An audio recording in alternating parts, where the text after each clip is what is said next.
Beep boop boopity boop. Picture of a high tower. Trendy music in electronic EDM style. Hi, it's the Lightbringer show, and we're a little bit late, but thanks for waiting for us because I've just moved. Sean's just moved and got equipment upgrades, and there's like just all kinds of tech issues happening, but they're over now. And I am joined by Sean MacArthur, aka Hero with 1,000 Voices. That's the YouTube channel to subscribe to. Hero with 1,000 Voices. Thanks for joining me, Sean. I'm very glad to be here. I'm not super glad about the fact that I'm using my webcam mic instead of my actual really nice mic. But, you win some, you lose some. He dropped a link in the description for my YouTube channel. Please join. My Instagram is very sparse. Please follow me on Instagram, The Hero with 1,000 Voices.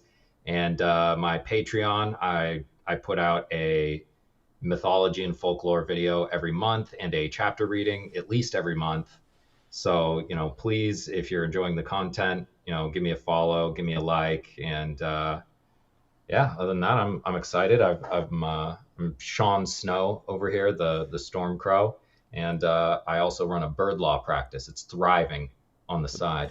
I see that. Well, some folks in the chat who have seen you before have noticed that your hair is a bit shorter, and this was not a fit of peak or ADHD madness. This was actually a planned thing. Tell us why your hair is cut, Sean. Are you Samson? Did Delilah cut your hair, and are you now weak? I did derive most of my power and authority from the hair, and obviously that's gone now. No, I donated my hair to Locks for Love, although it's definitely, I would also consider that not devoid of ADHD madness and all of that.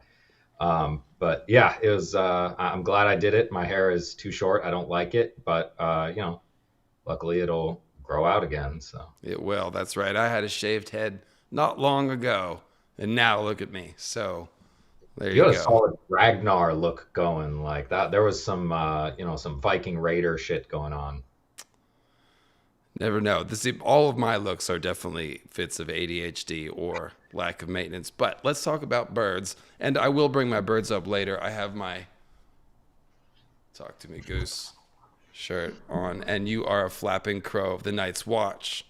Yeah. As we can see. So we will get birdie later. I wanted to start it off quiet, though, without excessive background noise. Oh, wait. Which kind of crow are you? Storm crow. Oh. This could be... there was a super chat before the stream started. What do you know? Let's check it out. We are here to talk about birds. The Kolak 9. I can't read that. That's indecent. But you're welcome. Corvid content coming your way. All right. And thank you, Nerdo. Corvid, that's the genus we were talking about. Yes, well, let's get into it. As fans of Blade will know, Corvus means raven, and basically all vampire movies are doing something with that. Anyway, Cravens, and we're off to a good start. Ravens. So let's not even before we go. Let me just say what we're gonna do here. This is a lore summit, so this is a symbolic exploration of A Song of Ice and Fire. We are looking at the way birds are used in the story. We'll be looking at the basic thematic roles that the birds play as messengers or symbols of various emotions and things. There's the preening cock, and there's the fancy parrots, and there's the mangy crows, and the majestic eagles, and phoenixes that are getting reborn. So we're going to look at all that kind of symbolism. We're going to take a look at characters who have bird-heavy symbolism. We've got some quotes, of course, from some of the best bird scenes.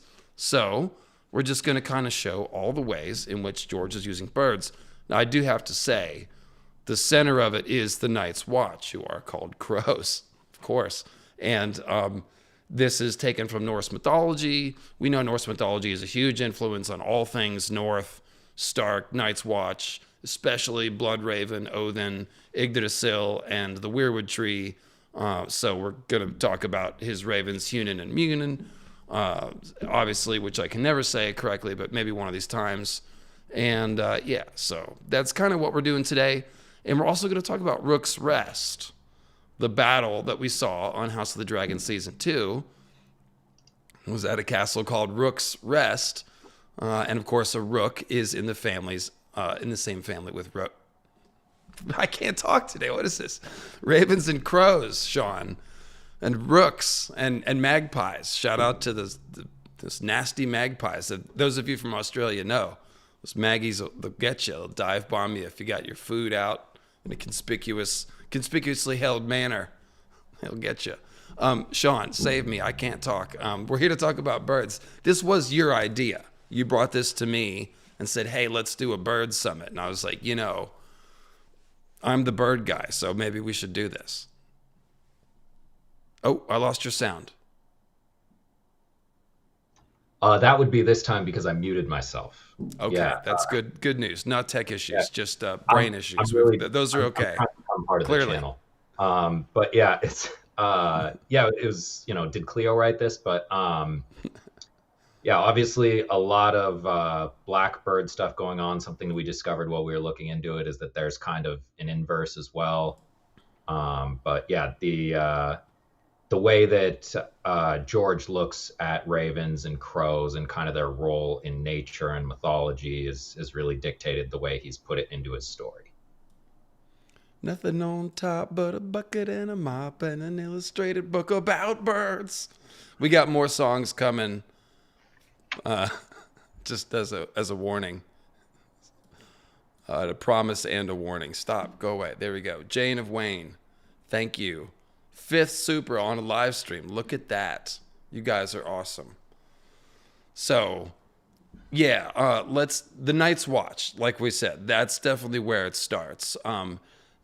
But let's outline the whole. Let's get into this first section here. This is the very first thing you brought to me was kind of a lights on moment for me with the Starks and the Watch and stuff. Right. So one thing that we recognize is that there is no real tangible difference between ravens and crows. They both belong to the genus Corvus. So they're all really ravens. The only real difference is that the species that we call crows are usually a little bit smaller. Rooks, kind of a similar situation. And the thing you're talking about is the symbiotic relationship. Well, hold on, but let's stop and appreciate that. Like, there's all this talk about the difference between crows and ravens. There's not. They're the same. No. Ravens are bigger. But yeah, they're both just as smart and capable of doing tricks. And socially, I just thought that was funny. Yeah, it's... So, socially they act very similarly. They will eat crops when they get them. Martin Crow chimes in to say that ravens also live a good bit longer. Yeah, although crows in captivity have been known to live very long as well. I was about to ask. Yeah, in the wild and in captivity is very different. Yeah. Right. So Cleo's only live about 15 to 25 years in the wild, but in captivity she's going to go like 60 or more. Like, yeah. Well, she's able to pilfer the fries from your Five Guys and stuff like that. So. No, we don't. She doesn't. We don't do that. No, that was Goose. We're going to get to the hooded crows. Look at this. We've already got hooded crow. Oh, good. Yeah. Just you hold your horses there, okay? It's in the outline. That was very specific that we, okay. Crows and ravens, very complex, intelligent, social creatures. And one of the ways they exhibit that is a symbiotic relationship with wolves and sometimes coyotes. So that's a huge thing where they find vulnerable or injured animals and they will call out to wolves who will recognize the call and what it means and come running, and then they'll eat it together. So there's a symbiotic relationship there, and it actually develops further into a social relationship. Ravens and sometimes crows will even sometimes play with wolf cubs. They become friends. They recognize each other. It's all very interesting. And we have the basic idea of carrion eating. Wolves actually do eat carrion. People think of them as pack hunters. but the majority of their diet is actually like mice and then carrion. Crows, ravens, all very well known for it.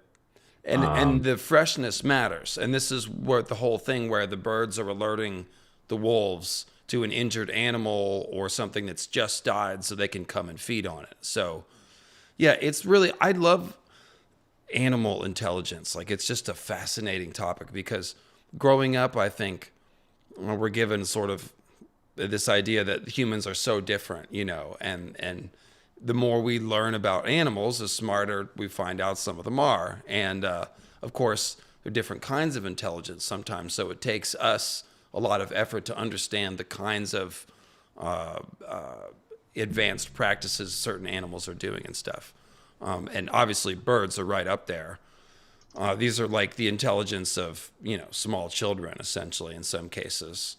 And so when you talk about, wolves, like basically you're talking about the smartest birds around, because corvids are even smarter than parrots. Don't tell her I said that, but they are slightly. Some parrots. Well, even the very smartest parrots could be on the same level, but corvids are essentially top tier. So the safe space. The point is, you have these two very smart animals, and they're interacting socially. Like, they're creating their own social fabric and community out in the wild. And of course, there's all kinds of symbiotic relationships in nature that have evolved over millions of years. But this is even a little more direct. I guess we don't know like how long that's been going on. But of course, the Norse people observed wolves and ravens working together, and this entered their mythology, didn't it, Sean? Oh yeah, yeah. And we'll get to that about it's basically, Odin. I mean, he is most famous for having two ravens and two wolf companions. So, the ravens are very smart. They're thought and memory, on each of his shoulders. And yeah, the idea that they work together in him, who, I mean, how many of his names have to do with wolf and how many of his names have to do with raven? It's like half of the names he's known by, and he has over 100 names. Right. So, Right. They're all kennings and stuff. Yeah. Right. Yeah. Anyway, we look at this idea of these crows and ravens as carrion eaters, as underworld figures. Crows specifically are often looked at as tricksters. They're looked at as pests because, humans are going to stockpile food and keep food around. They're going to try and grab some. Even known to harm livestock at certain points, which is, it's a little weird to think about. Like livestock's usually fairly big, and crows and ravens are not. But anyway, the relationship that crows and ravens have with wolves and sometimes coyotes is very much echoed in the relationship that the Night's Watch, the crows, a bunch of people dressed in black perched on top of a wall watching for undead, have with the Starks. Who are the wolves? Fighting them on the front line, sort of, or at least watching for them. But if stuff gets serious or they cross the wall, you got to get the Starks, you got to get the wolves, and you got to send a raven. And you got to send a raven. So you got the crows watching out from on high. They're perched up there. And when they see some dead stuff, they squawk and they send a raven to the wolves, who then come running. Like, that's pretty funny. Like, George's... I always try to highlight the basic sense of humor of some of the world building, Sean. We always chuckle when we're doing the notes for these kinds of lore building stuff, because a lot of it is nerdy. Like, a lot of it's very mystical, and George is, working with the ancient mythological traditions of all these different cultures and literary traditions of world history, and it's all very sacred. But you can hear him giggling in his own voice. Yeah, it's like, I'll brainstorm my world building, like, this way the Starks and the Night's Watch work together. It's just a modeling of how wolves and ravens work together. It's pretty cool stuff. So thank you for figuring that out, because I just feel better knowing that. On a small point of order, people in the chat are talking a little bit about it, but Freki, one of Odin's wolves, his title is the Ravenous One. To the point where the ravenous one, Raven. Right? Yeah, it's always about ravens. So yeah, it's the crows and ravens, like you see it all over the place. They use ravens for damn near everything. The crows, obviously, you see it in the Night's Watch, but you see these in other places. What you were working on was a lot more the inverse, where you see like eagles and falcons, and then sort of in the middle on both sides, a lot of phoenix symbolism. So here, real quick, here's a little, since we're talking about it. Oh yeah. This is Odin the Allfather by Void Wanderer. And so there you see him, 2 wolves, 2 ravens. And that's just like, you're going to see a lot of depictions of him along those lines. There was another one I was looking for. It's interesting that ice spider has antlers. Totally, isn't it? Yeah. Here is, this one's from Serpent in the Mist. Oh, it's from a video game. Serpent in the Mist. You can see the wolves on the bottom. Gandalf Stormcrow's hat isn't pointy enough. Yeah. So if I ever edit this stream, I'll fill it with Odin art. I've got a lot of it. Check out my Odin Origins series, by the way. I've got one on Bloodraven, one on Bran, and one on Jon. So I go deep on it there. But yeah, it's the ubiquitous depiction of Odin with the wolves and the ravens. Carry on. Oh, well, I mean, wayward son. Sorry, it's okay. got the 80s shirt. Dun, on a wow, da, da, da, da.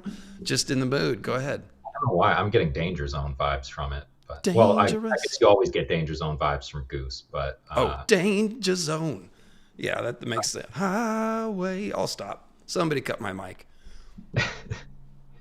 I'll cut my mic. Give me back carrying my wayward. Yeah, we're making puns in the chat. Thank you, Daniel. Let's get back to carrying crows. Thank you, Daniel. Trying to help. All right. Sean now. No, I was trying to introduce the stuff you were talking about with Phoenix. Oh, are we there already? Yeah. Wow, we look at this. See, we've mowed through a bunch of this. I wasn't even paying attention. I was the naysayer. I was like, we're never going to get through all of this. We're not going to get to the bottom. You're like putting some of the important stuff at the bottom. We'll never get there. I'm the naysayer. Well, there you go. Fortunately, and send in your questions and super chats through there. And you can also send them in through PayPal. And I got a couple, actually. So let me just see if there's any questions. Just a thank you from somebody with the last name that is the same as my favorite guitar player, Jimi Hendrix. So that's cool. Thank you. And there was one other one as well, but I can't see it right now. Thank you, whoever that was. And the Phoenix. So, as everyone who watches X-Men knows, the Phoenix. Really get lost with it. I know. This is a fun stream. We're having fun, Sean. And so is the chat. How many people are watching? Remember to click thumbs up. It's the like button. I don't know what it is. It's got a thumb. Click it. It'll help me and the whole world. So, the Phoenix, as we know, it is a symbol of rebirth. It is a red and purple and orange bird. It is awesome looking, and it is chiefly known for burning, it's immolating, and then being reborn from the ashes anew. And so it is a symbol of rebirth and the cycles of life. And, if Sansa is inhabited by the dark phoenix, then she turns, oh wait, I'm crossing the streams now. But she did play. Never cross the streams. But Sophie Turner did play, she did the Dark Phoenix thing, didn't she? Oh yeah, I was doing Ghostbusters, but yeah, she was Jean Grey. Yeah, I moved on from Ghostbusters already, but you're right. That is another good 80s reference. But yes, Jean Grey, of course, as you know, she is inhabited by the X-Men version of the Phoenix, if you're familiar with that. But it's the same idea. And it comes from Egyptian mythology, seemingly. There are potentially older ideas and some Eastern ideas about a bird. There's no fire in the original Asian version I was looking up, but it is still a red bird, so unsure. But the oldest and best known is the Egyptian phoenix. And the Egyptian phoenix in particular, the most well-known story, it would fly to Heliopolis, which is where the Ben stone is. And the original Ben stone, of course, is a meteorite, or thought to be. Lost now. But why does it say chat disconnected? Oh, it's reconnected. All right. The Bennu, yeah. There's the Bennu bird. Yeah, exactly. The Bennu bird is potentially related to the phoenix. But the point is that the phoenix flies to Heliopolis and it builds a nest and then it burns, it immolates. And then from the ashes, the new phoenix rises and it flies back to wherever it lives. I forget. In a different version, it burns itself somewhere else and then an egg is created from the ashes. Or like the new bird has an egg, makes an egg from the ash and carries it to Heliopolis. But whatever, same idea. It represents rebirth. And then later the Roman Empire took it up as a symbol of their emperors, because every time there's a new emperor, he is like the phoenix. It's like the empire being reborn. So the interesting thing about ice and fire is that phoenixes are essentially, that symbolism has been conferred onto the dragons.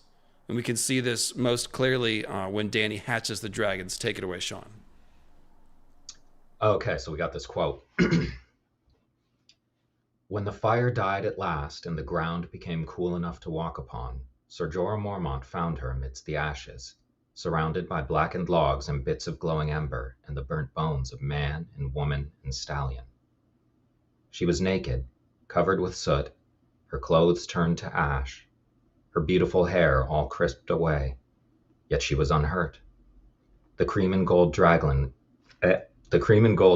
was suckling at her left breast, the green and bronze at the right. You were so anxious to get to suckling, you just couldn't help yourself. Go ahead. Oh boy. Delete that. Chat? All right. Her arms cradled them close. The black and scarlet beast was draped across her shoulders, its long, sinuous neck coiled under her chin. When it saw Jorah, it raised its head and looked at him with eyes as red as coals. Now, this whole thing is meant to sound like a Frank Frazetta fantasy image. Like, it's meant to be very highly sexual. I mean, not only is she naked in the fire, but yeah, like sinuous coiling, and it's totally over the top. Like dragon suckling, like that's wild. It's kind of metal too, also. Like very metal. Yeah, it's very that's metal. An album cover right there. The point is that ashes are. Sorry, what were you saying that was funny? I was saying no. It's a metal album cover. Just don't look at the camera.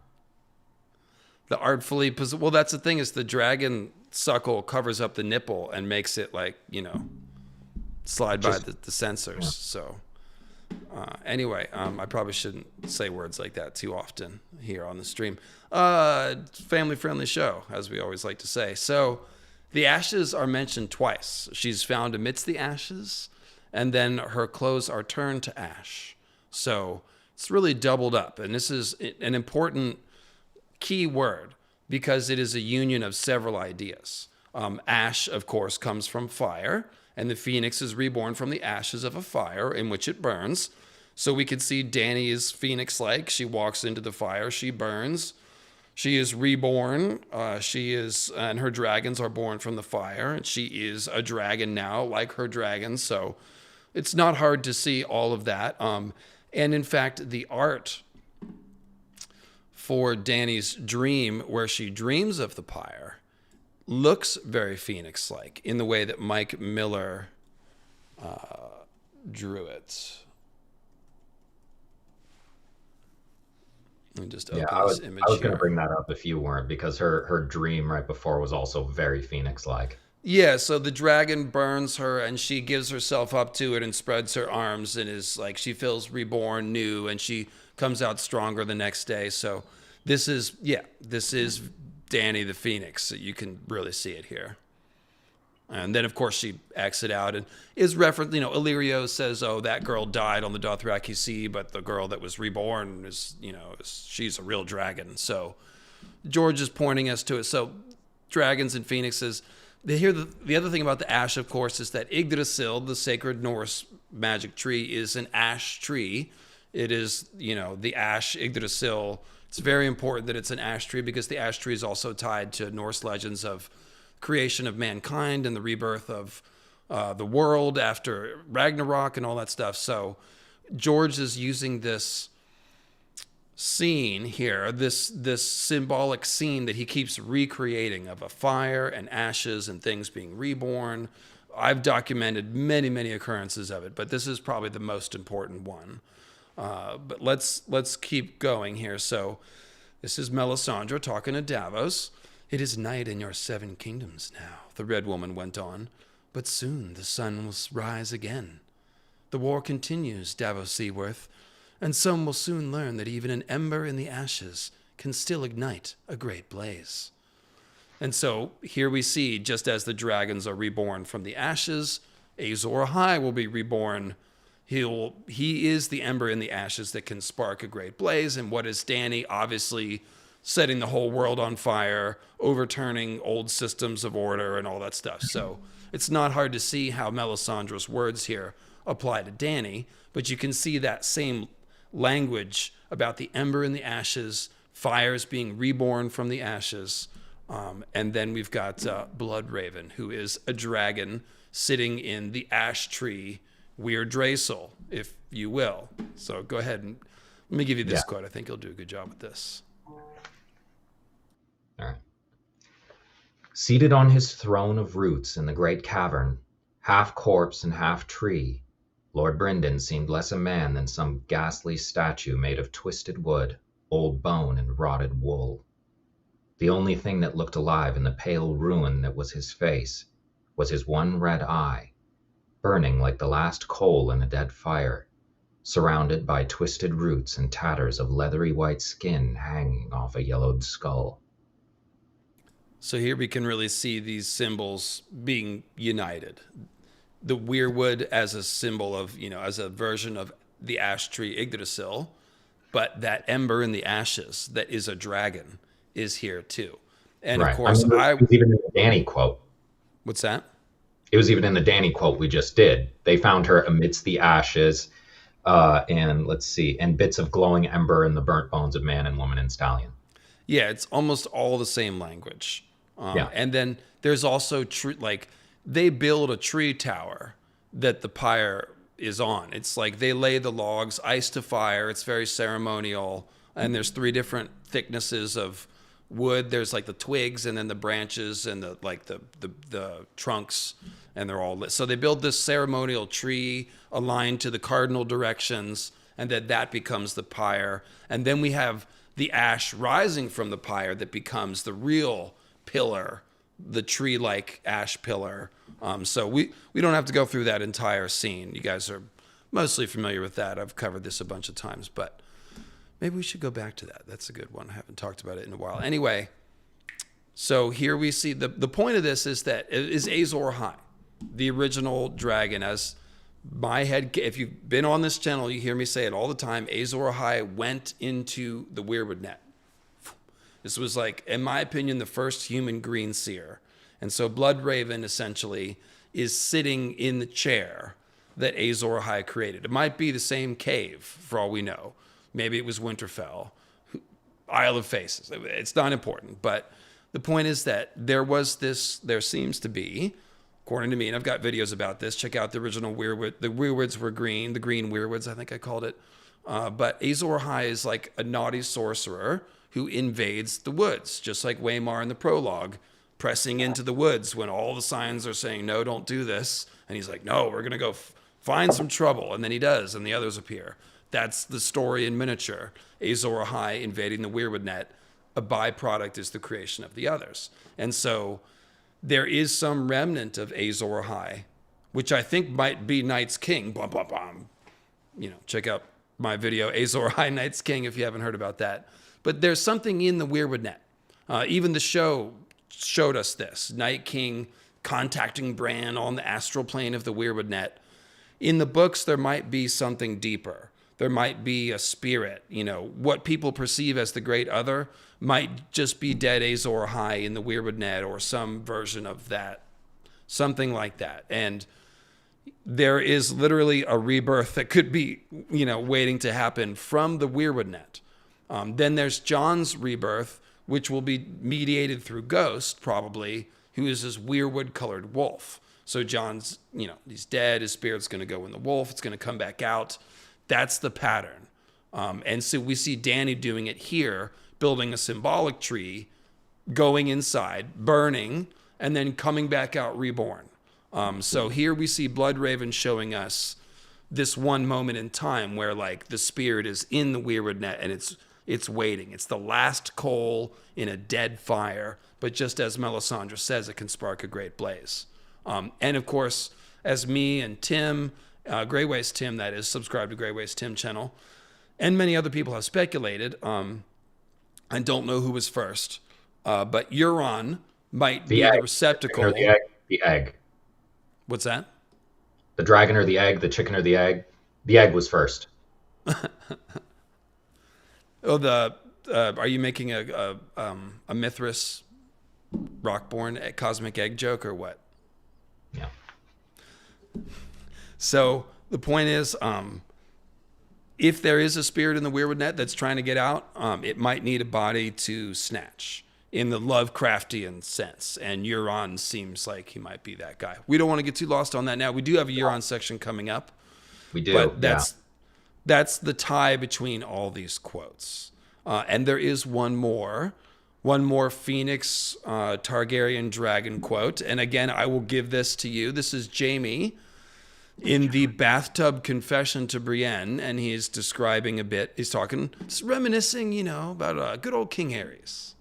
And these scenes just keep being so goddamn steamy. All right. So I'm getting my bathhouse voice. Yeah.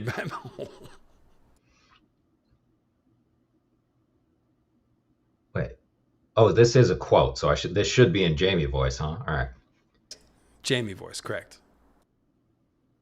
The traitors want my city, I heard him tell Rosset, but I'll give them naught but ashes. Let Robert be king over charred bones and cooked meat. The Targaryens never bury their dead. They burn them. Aerys meant to have the greatest funeral pyre of them all. Though if truth be told, I do not believe he truly expected to die. Like Aerion Brightflame before him, Aerys thought the fire would transform him, that he would rise again, reborn as a dragon, and turn all his enemies to ash. So there's a couple of references there, obviously. It's the basic idea of rising again from this giant bonfire. And then he's, we're going to turn his enemies to ash. So the ash is in there, but it's mostly the rebirth here. Oh, I'll give him naught but ashes. I guess that's the main. He thinks he is the ember in the ashes. Yeah. So, and of course there are theories that he's been seeing visions of Dany's, hatching the dragons, that he thinks it's him or whatever. But there's you see it again. So I think we got the idea. This is the Mad Phoenix. This is the very dark Phoenix. And so you were telling me, we're making jokes and referring to X-Men, and like Sophie Turner. But of course, George is a big fan of Marvel Comics, and all of these modern plot lines pretty much come from the old comics, and Dark Phoenix is an old original Marvel plot line. So you think George is actually doing Dark Phoenix stuff here? Oh, 100%. Actually, the first thing that George had ever had published was a critique on a Captain America comic that he sent to Stan Lee. So he was a kid. He was like 14 years old. He sent a criticism of a Captain America comic. Yeah, he's a huge fan of Marvel specifically. He got into DC later, and you'll see some characters like you'll see a bunch of sigils that are all DC heroes in a row. So if you have 3 different DC characters, like one is a Blue Beetle in a row, like he's doing DC stuff. Kyle the Cat is Selena Kyle is Catwoman. Like he's definitely doing comic book stuff all through the series. And he is very specifically a huge fan of X-Men. I can't even remember what it's called, but years and years ago I read a Marvel Universe analysis of Ice and Fire, and it was just, there's way too much. There's way too much. So people have caught on to some of the okay, so Kit Harington played a Marvel character in the, what are they called, the Eternals? Wasn't that? Oh, I guess he was in it too. I didn't see it. Full disclosure, but But Richard the Madden. character that he played is an inspiration for Azor Ahai. What's the name? He's the Black Knight, and he's Dane Whitman. That's what Oh, his name is, Dane, and he's the Black Knight, and he has a black sword. And there's more. There's so more I to know the it. But character. I haven't seen the movie, but I know the character, and Rob Stark is in it as well. Richard Madden. there's like Doctor Strange. Not the Doctor Strange that we know, but there's a different character. It's not Doctor Strange. It's a similar name.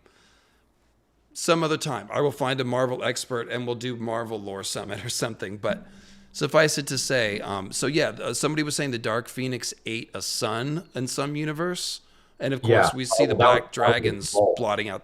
Go ahead. Yeah, I mean, it did it in the show as well. In Uninhabited System, it ate a sun, and in like you were talking about, like the Ben stone, and like the Dark Phoenix comes from the Encron crystal, and yeah, there's a lot of crossover. I mean, obviously they know their stuff. Well, that makes sense because like we see a lot of symbolism about of course, like in Norse myth, the wolves are eating the moon and the sun. Right. And then here we have the Dark Phoenix eating the sun. So in Ice and Fire, we have wolves and dragons doing similar things, and particularly the black dragons are blotting out the sun and things like that. So Yeah, and that's in this. The characters of Skull and Hattie are represented here. And actually, like, just a little fun fact, it's not related, but Balin's Skull and Shin Hattie are the two. They're not Sith, but fallen Jedi or whatever in Ahsoka. So like, there's some definite, chasing the sun and moon stuff going on there. oh, that's cool. Yeah, he was a great character. Very disappointing that the actor passed on. But Yeah, Ray Stevenson, he's great. That was very sad. all right. Well, let's see here. I hear Cleo calling, so let's begin the countdown. We'll see how much of it I can take before I go get her. Bloodraven. Let's talk about Bloodraven. Oh yeah. All right. Well, his name's Bloodraven, first of all. So, like blood and fire are constantly equated or associated in this. So it's like the dragon raven, really. And then he's also a crow because he's the Lord Commander of the Night's Watch. And of course, Bran sees him in his dreams as a three-eyed crow. He is being eaten alive by George's equivalent of an ash tree. He's in the roots, kind of like you've mentioned it many times, the Nidhogg serpent, which is a sort of like a dragon. Not that there are strict delineations between dragons and what are similar to dragons, in kind of the same way that there's no difference between crows and ravens. And yeah, he's got a lot of. I mean, I put a little bit of Dracula, but mainly he's Odin is the big thing. He's associated with ravens. Crows are basically ravens, but they can't help but throw wolves in there, even though there's no literal wolf association. This quote is great. I think it's just an extension of skin changer lore, but it's mainly George wanting to give us Norse mythology. So it says, some claimed the king's hand was a student of the dark arts who could change his face, put on the likeness of a one-eyed dog, even turn into a mist. And that's something that Odin does. He turns into all kinds of stuff, including animals, but it'll always be a one-eyed something. So the one-eyed dog, that's just deliberate Odin stuff. Packs of gaunt gray wolves hunted down his foes, men said, and carrion crows spied for him and whispered secrets in his ear. That's exactly what Hugin and Munin do. Most of the tales were only tales, Dunk did not doubt, but no one could doubt that Bloodraven had informers everywhere. Hail Bloodraven, always listening. And He's just a great guy. great guy. Somebody's got to feed those gaunt wolves. They're hungry. They're gaunt. Why not some heretics and treasonous gossip spreaders? He's just keeping the realm pure. That's right. A combination of Odin and Dracula. Yeah, okay. I didn't see that before, but sure. Well, Dracula himself is actually a werewolf, and the term that they use, the villagers in the Bram Stoker's Dracula, the word is interchangeable as both vampire and werewolf. So, and he can control wolves in the story and very possibly turn into one. It's not 100% clear. And, the whole turning into mist and turning into bats, like there's a lot of crossover between, I mean, he's the original werewolf, really. That's a whole rabbit hole we can't go down, but there's a lot of wolf stuff in Dracula. But you know who likes going down rabbit holes is hunting dogs. Uh, that is not where I thought you were going with it, but I don't think the chat could stand any further in that direction. Oh, the But yeah, chat. hunting I'm dogs. I'm I'm only keeping one eye on the chat. Boom. Only Uh, one. Oh, look, parrots. What's this about parrots? A new era of exploration and trade began as the great ships struck out across the waters, dispatched by Malthar and his fellow princes. Many did not return. More did. Nath, the Basilisk Isles, the northern coasts of Sithorios, and the southern coasts of both Westeros and Essos were all visited, and within less than half a century, a thriving trade had grown up between the Summer Isles and the freehold of Valyria.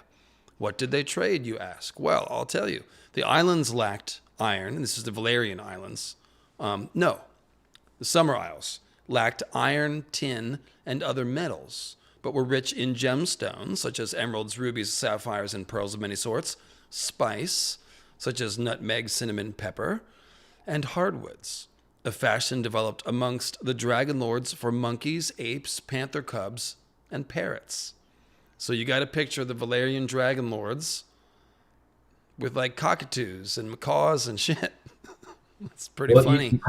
you look at the modern characters. Like I look for a lot of this kind of stuff at Salador San. So he's displaying a whole lot of Azor Ahai and Valyrian stuff. He's a pirate prince, of course. He's got exotic birds on his shoulder. If, I will give you the Salador San here. Cleo has just blown a gasket. I'll be right back. Oh God. Yeah, So yeah. that's Take this over, and if you finish with this, go on to Eagles or and Falcon. No, just stick with Give me some Salador San here. I'll be right back. okay, and that's the next one. Got it. This Iron Throne you speak of sounds monstrous cold and hard. I cannot bear the thought of jagged barbs cutting your sweet skin. The jewels in Zaro's nose gave him the aspect of some strange, glittery bird. His long, elegant fingers waved dismissal. Let this be your kingdom, most exquisite of queens, and let me be your king. I will give you a throne of gold if you like. When Karth begins to pall, we can journey round Yiti and search for the dreaming city of the poets, to sip the wine of wisdom from a dead man's skull. I mean to sail to Westeros and drink the wine of vengeance from the skull of the usurper. Oh, sorry, that was Danny supposed to be speaking. Don't give me girl voices. I'm bad. Um, I mean to sail to Westeros and drink the wine of vengeance from the skull of the usurper. She scratched Rhaegal under one eye, and his jade green wings unfolded for a moment, stirring the still air in the palanquin.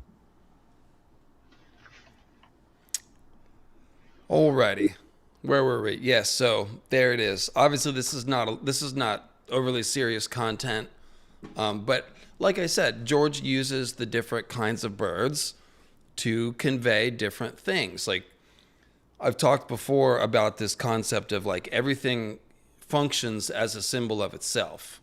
So what does a bird symbolize? Well, it depends. If it's a fancy bird, then it symbolizes being fancy. And so people are compared to birds. Birds have fancy courtship dances that they'll do. And did you like to dance, girl? This is just a human being. I don't even need words for this. A human being that is wearing fancy clothes like Zaro and is always displaying and is, it's almost like a mating dance, the way he's using his elaborate wealth to sort of, for politics and presentation and stuff. So that's all. I just wanted to point out that he's kind of invoking the parrot here with Zaro, who looks Valerian in the books, by the way. Look like Right. Yeah. And I mean, I was talking about Salador San, and I got confused here for a moment. But yeah, the idea is like that you're talking about with different birds meaning very different things. Oh, I guess And Zara was Carthene. I was thinking of Sala too. Yeah, Zara was Carthene. well, So he's giving off vibes of Great Empire of the Dawn. So I mean, he didn't have like purple eyes or anything super Valyrian, but the ideas are similar. Like he's calling back to something more ancient. He's like an era where, like, I mean, we're looking at the Gemstone Emperors. That's an era of opulence, and everybody was, crazy rich and powerful and wealthy, and that's what he's invoking here for sure. Which is something that everybody was kung fu fighting. I don't. Yeah. See, Cleo likes the music. She they're likes the trying to musical portion of the dance to. show. Well, she won't like Jack Frost and the Hooded Crow. She likes songs like Uptown Girl. She likes That makes old Michael sense. Jackson songs. So anything with a good strong beat, she will get into. But right now she's going to preen. So We'll give her it's something to dance to preening later. time, apparently. So Eagles and Falcons, folks. Eagles and Falcons. So on the other side of Daniel Dibka, you're getting credit for my Jethro Tull reference, Sean. I totally stole credit. Yeah, no, that's something that you brought up because I was so obsessed with the Hooded Crow aspect of all this. And wait, have you ever heard of Jack Frost and the Hooded Crow? And I mean, Jack Frost is just, I mean, Jon Snow is just Jack Frost rephrased. So like, Jon Snow and the Hooded Crow, like, of course, George knows that. And yeah, that was your chuckle. I did not actually know about the song. So yeah, And of course, can't Ian steal Anderson, lyricist, singer, flautist, mandolin player, etc., of Jethro Tull, is from the Northern Highlands of Scotland and is steeped in all kinds of English and Irish folklore. And many of his lyrics are quite occult in nature. So, Yeah. The English this actually is call it a Scotch crow. what's that? The English actually call it a Scotch crow. Scotch crow, right? Because it's from the north. Yeah. So yeah, but we'll get to the Hooded Crow. Thanks for knowing Jethro Tull, whoever that was. That's cool, actually. Angle Yeah. did crushing it. Got some other old people in the chat. All right, so Eagles and Falcons. Like we were saying, the Ravens and Crows are black, and they're obviously associated with the Night's Watch, and the Starks are working with them. So this is all Team North, Team Night's Watch Stark. In the other corner, we have, I don't know why I'm doing here I go. We're having a boxing match apparently. Yeah. I need the one hanging from the top. In the first corner, we have the Eagles and the Falcons. These are not football teams. These are birds, and they are both associated with similar concepts for similar reasons. They tend to live on mountain peaks, and they fly very high in the sky. They are large, majestic-looking birds. They are fun to draw. They are just magnificent. Eagles and Falcons, guys. And of course, Eagles and Falcons are Falcons. I don't want to say Falcons. I used to say Falcons because I'm from the South. I say Falcons. So they tend to be blue and gray because their main hunting tactic is to soar up very high, use their sharp eyesight to pinpoint little voles and marmots and things. And then, I told you I'm from the South. And then they dive down and eat them. So, and occasionally, white direwolves if you are really hungry. That didn't quite go well. But the Or point really is, mad at Jon Snow. what's that? Or if you're really mad at Jon Snow. Just go for the eye. Yeah, that's, like I said, that's almost unrealistic that John would even, he would just look. Anyway, point is, Eagles and Falcons make natural symbols for the others because they are mostly white, blue, gray, sky-colored colors. And George has several scenes with them, and he describes them that way. Blue, gray, the wings almost the same color as the sky. That's the idea. So they are hard to see. If the little varmints and things can't see them. So that's kind of what's going on. But they're associated with traits such as nobility, strength, courage, Think of the American and Roman seals with their eagles, you know, standing with the symmetrical wings and the claws, clutching things. Like, it's just what you'd think. They symbolize, like I said, they symbolize the concepts that people naturally associate them with. Also, the eagle in particular can be associated with immortality. So again, the Romans using the eagle and the phoenix. We are the Roman Empire. We are never going away. That's the message.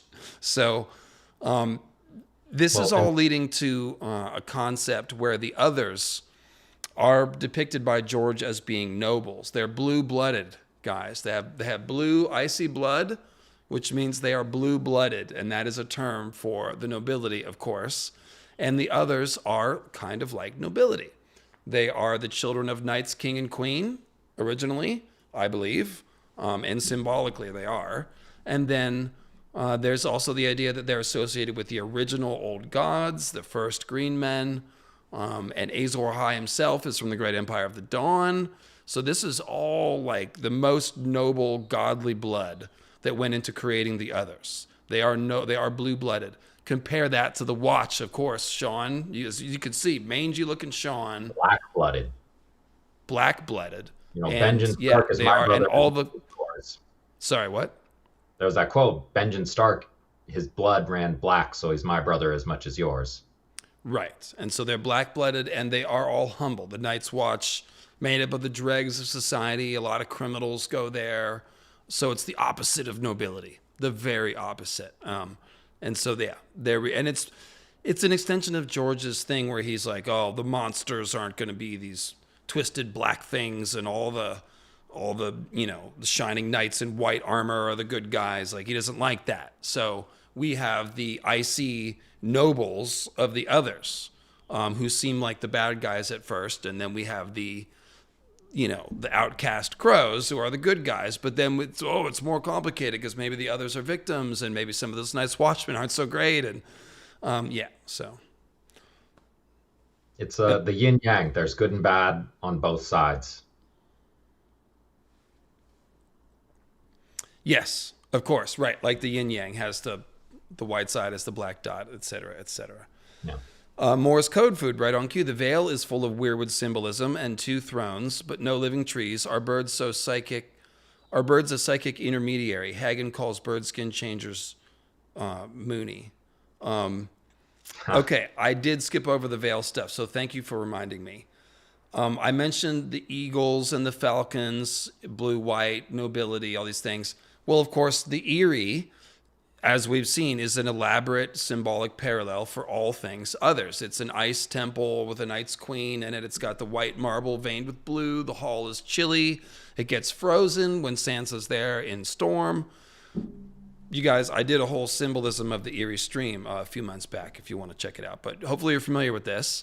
And, of course, as Squisher member Morse Code Food points out, they have weirwood thrones, but they're dead. And we often see cut weirwood, dead weirwood in places that are associated with the others. So the white sword tower that the Kingsguard live in, and they symbolize the others, they've got a cut weirwood shield table. I'm not going to go on the whole list, but there's a list. And so Blackgate and Moondor. So the Night Fort is where the others were created, and they have the moon glowing white weirwood door, and then in the Eyrie they have the white weirwood moon door. Yes, correct. You get a sticker. And so then we've got, what was I going to say? So in the Eyrie, where there's all this symbolism that matches the others, of course, what are their symbols? They're falcons and moons and blue, the colors blue and white. And so it's just, this just helps tie in all this eagle and falcon symbolism that we find with North of the Wall to the others' symbolism. So nice job, Morse Code Food. And I'm not sure about, you're asking more of a literal question. I don't know. I mean, birds can be skin changed. I don't know what you mean by psychic intermediary. I don't necessarily understand the question. But birds can be skin changed, and I think those thrones in the Eyrie are mostly symbolic. It's just telling us that the others have a dead half of the weirwood net. You know, I think. But tell us about Norse mythology and frost giants and because you looked all this up, Sean. Yeah, I mean, one thing that we see one of the big characters in Norse mythology is Loki, and he's a trickster, he's a shapeshifter, and in the story that you brought up when we were researching this is he turns into an eagle.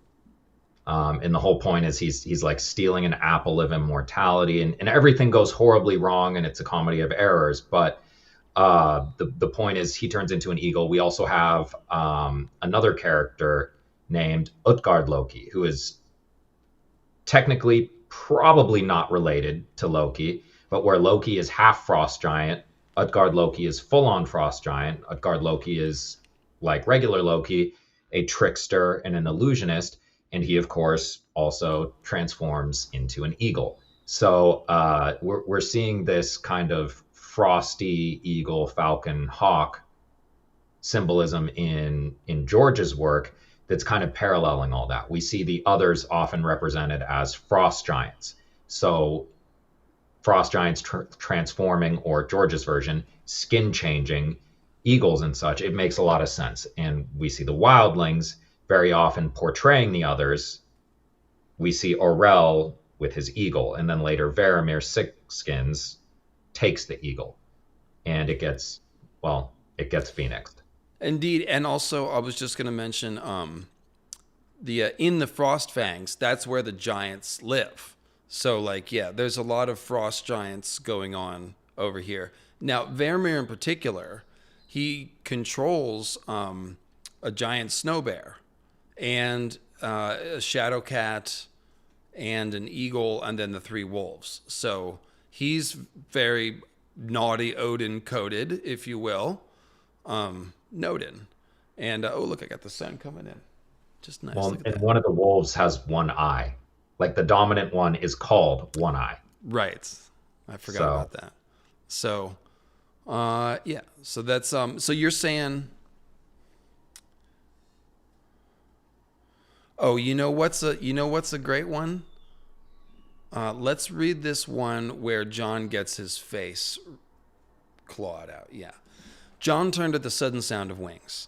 Blue-gray feathers filled his eyes as sharp talons buried themselves in his face. Red pain lanced through him, sudden and fierce, as pinions beat round his head. He saw the beak, but there was no time to get a hand up or reach for a weapon. Jon reeled backward. His foot lost the stirrup. His Garen broke in panic, and then he was falling. And still the eagle clung to his face, its talons tearing at him. So this is what I'm saying. Like, the damage here would be massive. Eagle claws, no joke. As it flapped and shrieked and pecked. The world turned upside down in a chaos of feathers and horseflesh and blood, and then the ground came up to smash him.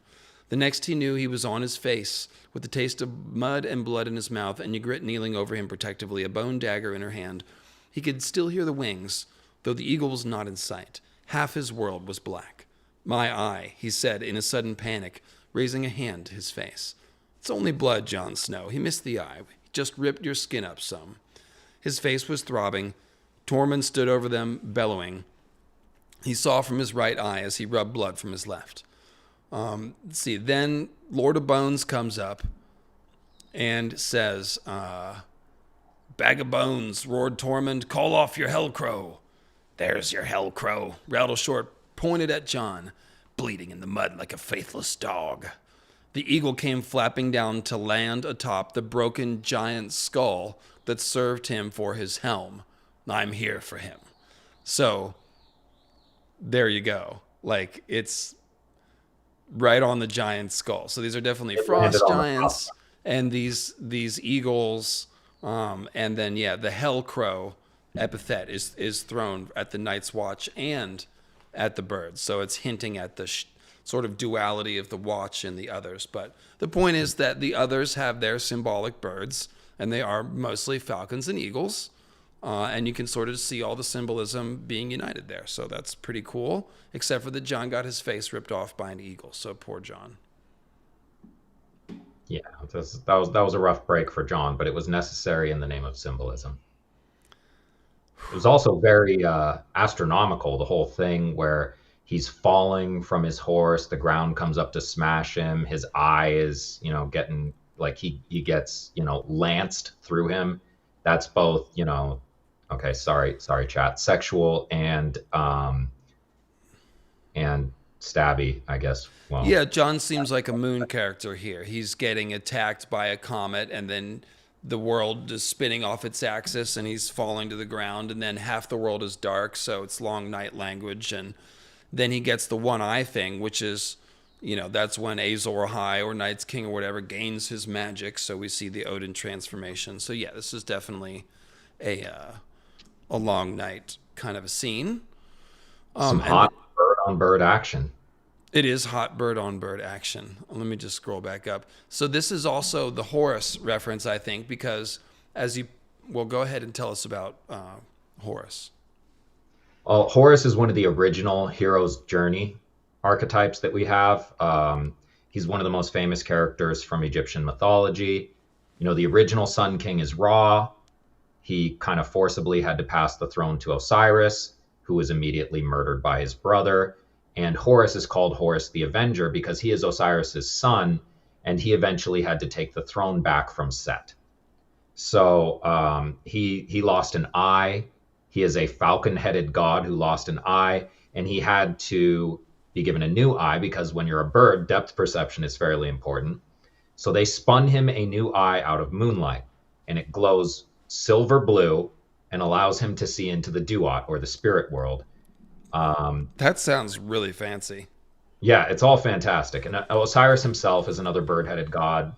Usually he's portrayed as a human, but sometimes he has a hawk head. And Ra himself was also a falcon-headed god. And they're all portrayed in the same way that George is portraying them. Obviously, there's such thing as a black falcon if you've ever been to Atlanta, but when you see Dirty birds. yeah, when you see falcons portrayed in Egyptian mythology or in A Song of Ice and Fire, it's usually as very regal and white and strong and dangerous, and that's very much a Ra and Horus idea poking its way through. Sun gods, and Horus specifically is also one of the you mentioned this a long time ago in one of the old podcasts, but one of the ways in which Horus is portrayed is that his original eye was like the sun, and the eye that they spun him out of moonlight is the moon. So he's literally on the face of the night sky. Yes, and this is again very fancy because he can see into the Duat. Now the thing about Osiris is that when he's killed, he's chopped up into 13 pieces, and Isis can only find 12. And guess which piece she couldn't find? Chat, keep it together. The chat knows. The chat knows it was his lance. It was his lance, his obelisk. And so she took a stone, I believe, right? Yeah. And made one, and then copulated with him and made Horus. And what this means is that Horus the Avenger seems like a good last hero kind of an analog, because the last hero is essentially avenging or righting the wrongs of his family. And then we've got that dozen math, the 12 plus 1. And I think there are other reasons why I think Horus is associated with the last hero. I forget what they are. However, here we have, like I said, John, who is a last hero character, getting this one-eye treatment while he's being attacked not by a falcon but by an eagle, which is kind of similar. So this seems like a Horus shout out as well. Well, and one thing that's important here is kind of the ambiguity. Somebody is asking in the chat, is Geb technically Horus's other daddy? The thing is we consider this like we're looking at trying to create a canon, but the fact is these myths were different regionally, and they were different. There were actually multiple Egyptian kingdoms that worship them all differently. So in some iterations, Geb is Horus's father. In most iterations, it is Osiris. In some iterations, it's like you're talking about, where they had to make him a fake lance so that he could father Horus. In some iterations, Horus was a kid when it happened, and Set tried to kill him after he killed Osiris, and that's when he took the eye. But like the point is there isn't some universal canon here as to how this works. You look at the broader themes and the symbolism. That's what George is bringing into A Song of Ice and Fire. And so here is the scene with Orell getting burned by Melisandre, seemingly. Let's see. Then the skin changer threw back his head and screamed. The sound was shocking, ear-piercing, thick with agony. Vermeer fell, writhing, and the cat was screaming too. There's Cleo, if you were wondering. And high, high in the eastern sky, against the wall of cloud, Jon saw the eagle burning. For a heartbeat, it flamed brighter than a star, wreathed in red and gold and orange, like a phoenix, its wings beating wildly as if the air, as if it could fly from the pain. Higher it flew, and higher still. The scream brought Val out of the tent, white-faced. Night's Queen appears, white-faced, right? What is it? What happened? Vermeer's wolves were fighting with each other, and the shadow cat had raced off into the trees, but the man was still twisting on the ground.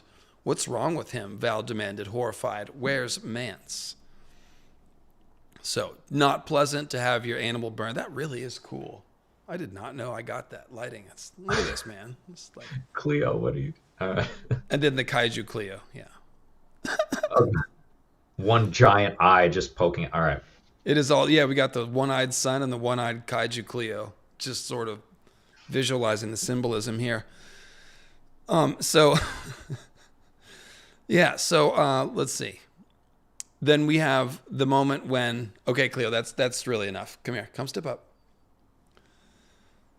Jon is talking to Stannis. You had put the wildlings to flight, and the skin changer Mance had left to guard his queen went mad when the eagle burned. Jon looked at Melisandre. Some say that was your doing.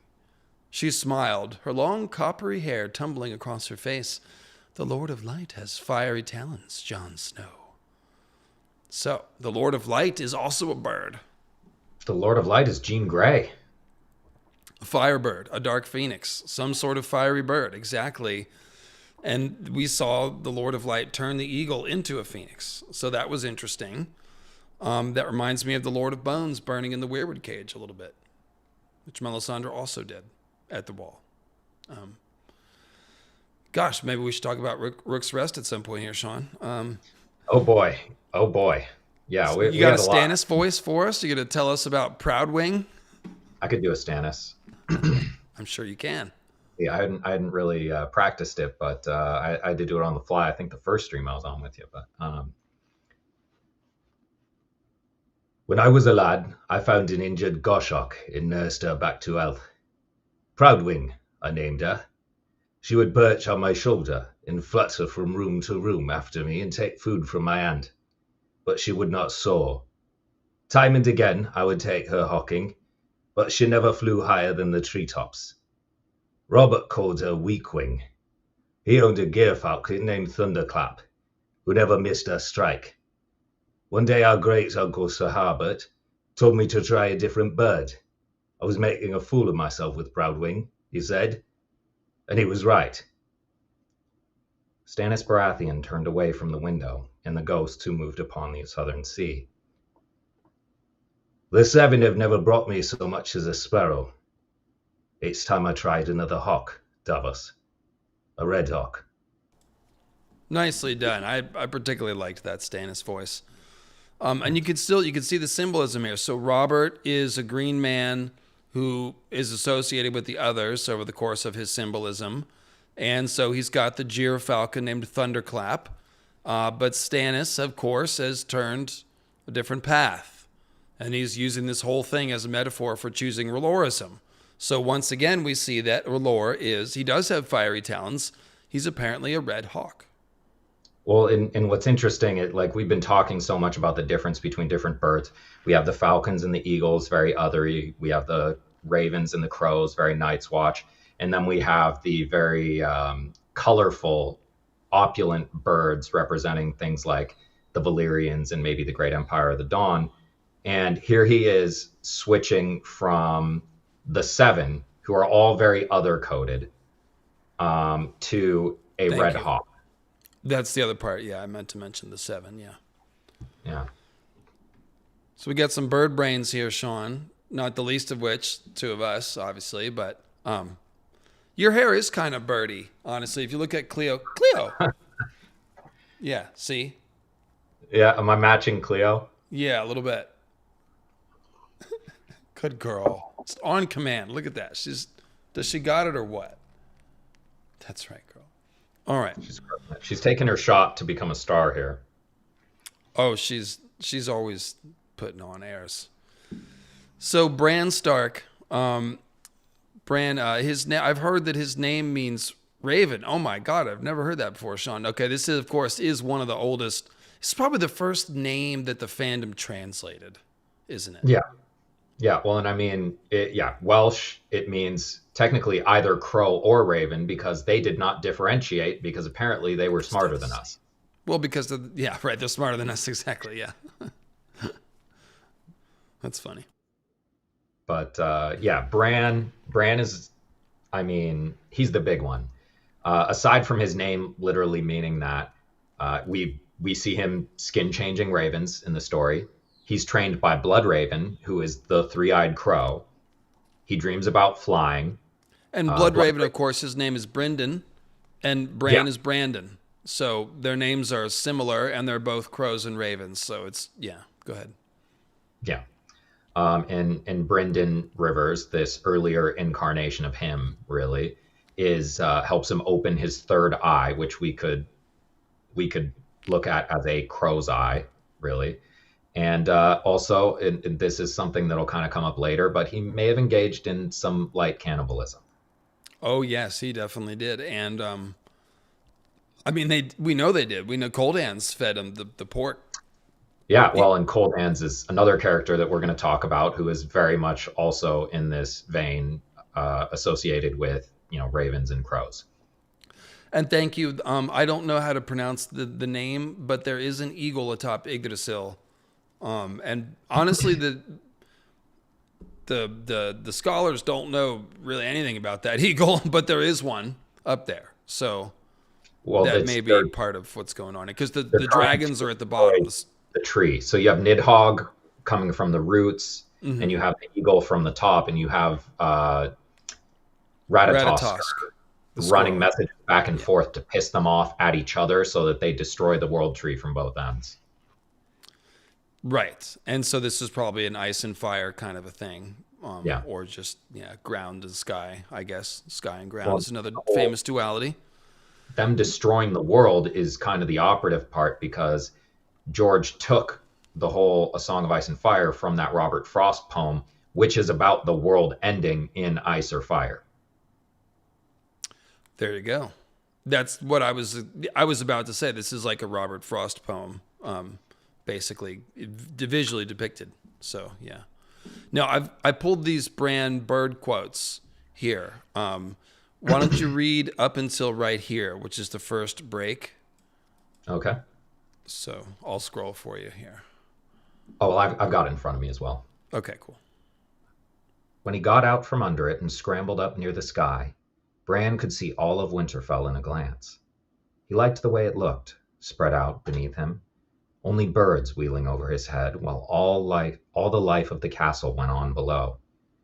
Bran could perch for hours among the shapeless, rain-worn gargoyles that brooded over the first keep, watching it all. The men drilling with wood and steel in the yard, the cooks tending their vegetables in the glass garden, restless dogs running back and forth in the kennels, the silence of the godswood, the girls gossiping beside the washing well. It made him feel like he was lord of the castle in a way even Robb would never know. Yeah, okay, so let's just look at the language. So he's climbing up high where only the birds are. He's perching for hours on the gargoyles, which is what the birds do. And then he's talking about, not yet.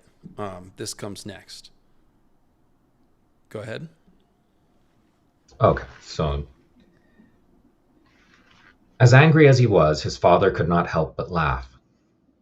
You're not my son, he told Bran when they fetched him down. You're a squirrel. So be it.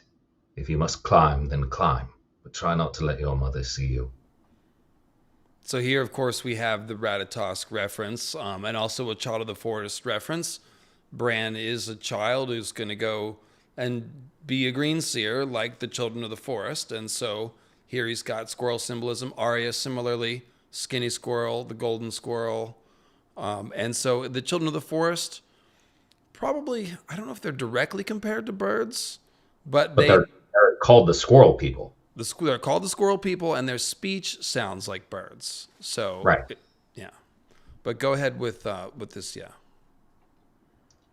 Bran did his best, although he did not think he ever really fooled her.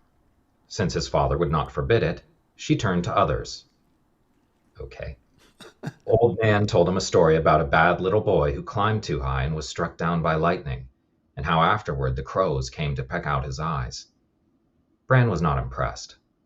There were crows' nests atop the broken tower, where no one ever went but him, and sometimes he filled his pockets with corn before he climbed up there, and the crows ate it right out of his hand. None of them had ever shown the slightest bit of interest in pecking out his eyes. So we can see this is the setup for Bran feeding his seed and soul, his corn seed to the crows. The crows are eaters of the dead. So this symbolizes how Bran is going to give up his future, his ability to have children, his chance to be, Lord of Winterfell and all that stuff. He's giving all that up to go be a tree wizard, to go be a green seer. And so we see this symbolically depicted where the crows are demanding his corn. They want his corn. Corn. And, George loved the Corn Kings. Yes, and then it ties into the Corn King myth as well. But we'll get to that with Corn and Jon Snow. I guess we got to move faster. I put all these quotes in here. Let me speed skim this next one. He's talking about climbing. It's almost like being invisible. So he's, again, this is all foreshadowing for Bran going into the Weirwood Net of being a green seer that's coming in book 1, essentially. So he climbs up where no one can see him, and then he can watch everyone. So he's like a bird in a tree, and he's got the Weirwood vision. Let's see. And then he liked the birds, the crows in the broken tower. What's that? Sorry. Pulling himself up a wall stone by stone. It's very climbing the wall. It's very climbing the wall to get up to the, it's. Right. And then he's also, the falling also ties into the dream where he sees the frozen dreamers. So it's all very icy there. But he always, took off his boots, blah, blah, blah. He liked the birds, the crows in the broken tower, the tiny little sparrows that nested in cracks between the stones, the ancient owl that slept in the dusty loft above the old armory. Bran knew them all. So he literally knows all the birds. He's the bird god. He's bird man, like me. And I noticed we mentioned the sparrows, so I could have made a tiny little section on them. Obviously, the sparrow is the humble bird. It's used that way in the Bible, about how God cares for the little sparrows and things. And then we see the sparrows obviously in service to the High Septon. And Sean, we're going to get into this pattern of like these one wizard figures who have armies of birds, like the Lord Commanders of the Watch have their bird army and stuff. But that's one. High Septon has the sparrows, and they make their nests in between the stones. That's where Bran is climbing. So he's like climbing up he's trotting the same territory as the birds there. So he's associated with all these birds. His favorite haunt was the broken tower. Once it had been a watchtower, a long time ago. There'd been a lightning strike that had set it afire. So this is the bad little boy struck by lightning myth overlaid atop everything, as I've explained before. The top third of the structure had collapsed inward and the tower had never been rebuilt. So Bran is climbing the tower that already got struck by lightning. And old Nan's telling him about a bad little boy who climbed too high and was struck by lightning. But of course, Bran ends up falling. So similar. It's all similar. That's exactly what happened. He got the fire of the gods, lightning. He fell from the tower, and And she's, in her story, crows pecked out his eyes. The three-eyed crow pecked his third eye out. Right. Thank you. You must, yes, that's exactly right. So the whole thing is there. And in the very last line of this, it says, but no one ever got up to the jagged top of the structure now, except for Bran and the crows. So again, it's Bran and the birds hanging out together. Great band name. And then you clipped this one. Why did you clip this one here? What do we got in this one? Okay, so this was big. It's probably too long, but there's a huge, under the hill, the broken boy sat upon a weirwood throne, listening to whispers in the dark as ravens walked up and down his arms. So he is literally becoming the tree, and his arms are like the branches, and the ravens are on the branches. You will never walk again, the three-eyed crow had promised, but you will fly. So this is part of his arc of becoming the tree and being able to fly at the same time. And then they talk about how the ravens could speak the true tongue. Their small black eyes were full of secrets. They would caw at him and peck at his skin when they heard the songs, blah, blah, blah. So it's all very much in the theme and arc of him both becoming the tree and the raven, and kind of embracing the symbolism that we've already attributed to him. That's cool. I wish I knew what George was getting at with this secret true tongue language that only the children and the ravens can speak. And maybe Bran the Builder. It's the runes of the universe. Something mystical that we don't understand. But yeah, obviously, flying and falling. And this is again tied to the Eyrie. Bran's dream, he sees the fallen dreamers impaled on ice spires, but then he flies at the last second. And then when they throw people out of the moon door to be smashed on the icy giant's lance, so basically impaled on an ice spire, it's the spire of the giant's lance. They got lanced real good. It was very sexy. It was unsexy. It was more of a splat there. And I guess splats can be sexy. In any case, let's clean this up. That's what you got to do afterwards. You got to clean it up. Terrible. Put a towel down. They call it flying when they throw people out of the moon door. So the falling and flying metaphor, as you guys are familiar with, it runs through this idea of green seers who might turn into the others, or they might not turn into the others. You got to choose a direction, and we're seeing in those quotes, we're seeing Bran associating with ravens and crows and stuff. And again, we have a wizard kind of gaining an army of ravens and crows. It was actually in the Bloodraven quote we pulled about how carrion crows whispered in his ear and told him secrets and blah, blah, which is exactly what we just heard about the ravens knowing secrets and whispering and pecking, all that. So, Bloodraven is a guy who has a network of crows symbolically in that quote. Bran is developing a literal one, and we're going to see that again and again and again. And again and again. So we've got the bad crow, Euron Crow's Eye. He is like an arch blood raven, and he's named after a bird. So what's going on with him? Well, it's always hard to tell what's literally going on with him, but what is definitely symbolically going on with him is that it is all greenseer speak in the way that he's described in his scenes and everything going on. And he's not necessarily, green, but the shade of the evening is making him a sort of seer. So it's definitely a similar motif. I will just, if I could briefly interrupt, I will say that I think that Euron is a warlock, like straight up. I don't think he is. I don't know if he is really a failed Bloodraven pupil or not. He may or may not be, but at this point, I don't think he's using the weirwood net. I think he's a warlock. So the shade of the evening. Excuse me. Let me back up. I think that he probably can access the weirwood net through shade of the evening, because we've seen that Melisandre and Bloodraven can perceive each other on the astral plane. So maybe weirwood net is the wrong word, but I do believe that shade of the evening gives you access to the astral plane, which the weirwood net also grants access to. So it's a different kind of sorcerer's tree, and I think that makes him literally like a warlock lord. Like, shout out to Terry Brooks and Shannara. But I don't think he is. That's why I say arch greenseer or evil greenseer. I don't want people to misunderstand. He's not a greenseer in my mind. He's using the warlock juice, not weirwood paste, and not weirwoods. And there does seem to be a difference. Perhaps they are mutated forms or cousin trees, who knows? But there are some pretty obvious differences between the use of the shade tea and eating the weirwood paste and what the warlocks do versus what the green seers do. So that's my take on that. But No, I agree, and I think the distinctions that we're trying to make are difficult because we applied our own terms. Like werewood net is obviously not George's term, right, but we see the idea. Like, I mean, in the strong sigil, you know, where they have the trident, the three colors of the trident, the three forks of the trident. So you have like the green, the blue, and the red.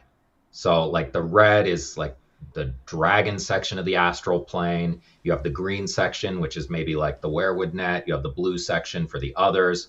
And it's like, you know, how is he accessing it? Well, his lips have turned blue from Shade of the Evening. So it's at least symbolically showing that he's, you know, whatever method he's using to access the astral plane, symbolically or otherwise, it's meant to be other associated. So he is turned away from all this. He is very green seer coded, but he's kind of turned away from that to become the others. He made the opposite choice that Bran did, essentially, where Bran has gone to become the tree and the raven, and Euron's doing something very different, and it's all very dead. Yeah, and the thing is, like, all we can say is, like, the entrances are different that they're taking to get to the magical realm. We don't know how much bleed over there is once you're out on the psychic highway. Like, maybe Bran and Euron will see each other in a dream vision. That's totally possible. It could be that Euron will contact the others or Night's King spirit through use of Shade of the Evening. Or maybe we'll see Euron get to Old Town and do something with the weirwood tree there. Turn it black. That would be cool.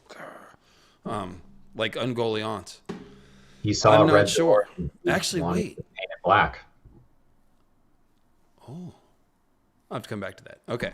So he's got a lot of, right. So he's like the Night's King and he's like Azor High. And the interesting thing about him is that whole red, blue eye thing. So he's showing us some sort of ice to fire transformation. I explained that because Fiery Azor High went in the internet, came out the internet. He went into the weirwood net and came out Night's King. By the internet. What's that? He got radicalized by the internet. The winter net.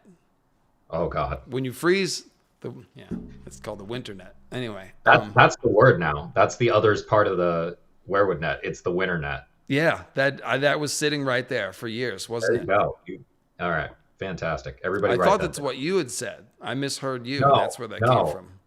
Yeah. Oh wow, I should have taken credit. All right. Well, it took an audio flub to hear it, like kind of like hold the door. Like, wait, Hold the wall door. the Jojanet, yeah, Jojanet. No, Jojen is just like he's just like a router or something, you know? Yeah, he's got a domain name, but yeah, he's not. So, let's see, what else do we want to say about Euron? The whole thing about leaping, right? It comes back to the whole flying and falling, and he's drinking Shade of the Evening and taunting his brother. It's like, perhaps we can fly. How do we know unless we leap? So a couple small things I wanted to draw attention to.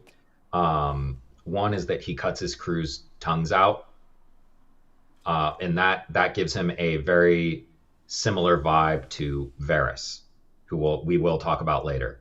But and he cuts the tongues out of his children and calls them little birds. So Yeah. again, we have children of the forest and birds all helping this. And Varys is like a weird green seer symbolically.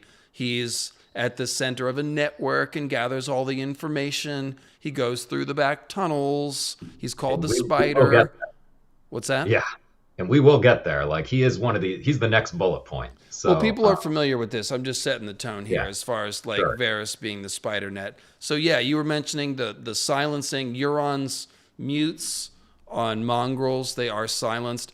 And of course, the weirwood trees have been silenced. They have bloody mouths that can't talk. They used to be able to talk, it seems, we'll check out the green weirwoods, but it seems from some of the new artwork that the Isle of Faces weirwoods aren't bleeding and carved, and they might be able to talk, like the face at the Black Gate, which can talk. So, well, and the ravens used to be able to speak literally, like skin changers used to be able to speak through them literally. Right. Now they just carry messages, which is a form of silence. Right. So everyone's been silenced. Yeah. So, well, let's get into Varys, like we said. Or most people say Varys. Look. I am sorry, those of you who I have been in the habit of saying Varys for years because I read all the YS as E's, like Daenerys, Ares. I think the Targaryen names definitely sound better that way. However, almost everyone does say Varys, including the people on the show. So I will yield to Varys and try to remember to say Varys. But if I say Varys, I'm talking about the same guy. Just know that. Okay. Well, I mean, I call him Varys now specifically because this is why I started looking into this essay, is when I found that Varys, Varis, is a species of crow. It is the gray crow or the hooded crow or the Scotch crow that we've been talking about. It's literally called a Varys, Varis. And it's, you know, it's native to the far north of Europe, especially in like Scotland, northern Scandinavia. And then we have, you know, Varys himself, the Master of Whispers here. He wears a gray hood in a lot of his disguises. We constantly see him, you know, going through King's Landing in a gray hood. And he, like we said, he commands an army of little birds who are really children. Hang on a second. So Maynard Plum, if you're listening, when you got a second, give the chat a poll. Do they like Varys or Varys? Some people are saying Varys. I hear Varys or Varys, you know, but the show version is Varys because it's for all of us. He's a populist. Oh God. Don't get me started about populism. I will. I will. Yeah, I know. Down. My bad. Girl, I'm going to put you on the tree. So Varys is, so guys, let's just process what Sean's told us here. Speaking of, 1 second on the Sean told us. Super chat, Kim says, speaking of trees and birds being silenced, is this similar to Hodor and Bran essentially stealing his will? Yes. Yes, absolutely. And Hodor losing the ability to speak, absolutely. Same theme. People are paying the price for this magic. So we'll get a poll going in a second, guys. So what Sean has just told us is that the character known either variably as Varys or Varys, it varies depending on who is talking. He is named after the hooded crow, the northern crow, the Scottish crow, the storm crow. And of course, Gandalf is called Storm Crow. That's one of his main nicknames. Gandalf is Odin. So this is all sort of coming from the same place. What this is interesting is like, oh, well, Varys isn't like Odin, but oh, yes, he is, because he's like the Green Seer. He's a lot like Odin, actually. Not only is he, you know, in disguise all the time like Odin, but he's also stirring up trouble. Remember, Odin is an instigator. And whispering in everyone's ears. Yes, Odin does that. He stirs up trouble. He instigates both sides so that there will be a battle because he loves battles. He's the Lord of Battles. Oberyn Martell is another Odin figure with his spear. He's got an Odin spear, and that's what he does, is he stirs up battles. He loves the battles. So that's another, again, check out the Odin Origins Sun Spear. I did a Sun Spear one all about that symbolism. So that one surprised me to find the Odin symbolism with Oberyn. Yeah. Well, and he's named after Oberon from A Midsummer Night's Dream, Shakespeare. Who's the king of the fairies. King of the fairies. And I think he was actually made up by Shakespeare for that, but based on a lot of characters, and one of the characters is Odin. So all roads lead back to Odin, always. They kind of do, yeah. He's fairly influential, if you will. Let's see here. So Varys, essentially, yes, he wears a gray hood. He commands the little birds. So he is like a green seer, but he's also got that Stormcrow name. So really good. He is the big bird in charge of the little birds, just like Bloodraven is really like the head honcho of the Night's Watch, because when they need to elect a new Lord Commander, who's the one that decided? It was Bloodraven's Raven that swayed the vote. And that, I think, also is George hinting at how it used to be, where literally the Green Seers would appoint the Lord Commanders through the Talking Ravens. That seems like a good system. So, Yeah. what sounds similar to Bloodraven? Oh, damn Varys and his little birds. Catelyn spoke truly. The man has some black art. I do not trust him. Yeah, that does sound like the Bloodraven quote. You're right. Yeah. Varys is working with the wolf. Ha ha. Yeah. Yeah. And I mean, of course he is. Because we see this constantly. Like the maester that we see on page the most, and it's something we bring up a little bit later, is Lewin. And of course, he's working with wolves. He's a Stark maester. Right. Yes, he is. But yeah, we go on to the next one. And the thing is that the maesters are wearing gray hooded robes, and they're taking care of the ravens. So we have this quote about, basically Varys infiltrating the conclave, the citadel, which is supposed to be impossible to do. He has little birds in the citadel. The citadel is the home of the little birds. They send the ravens out. They send the white ravens out for winter. Like he's essentially doing the same thing they are. He has an information network or an army of birds that he sends out, and he's got them everywhere, just like the citadel. Just like that. Yeah. And then again, they've got the black and white bird bifurcation too. And the white ones, what do they mean? Of course, wintertime. Yeah. Very othery.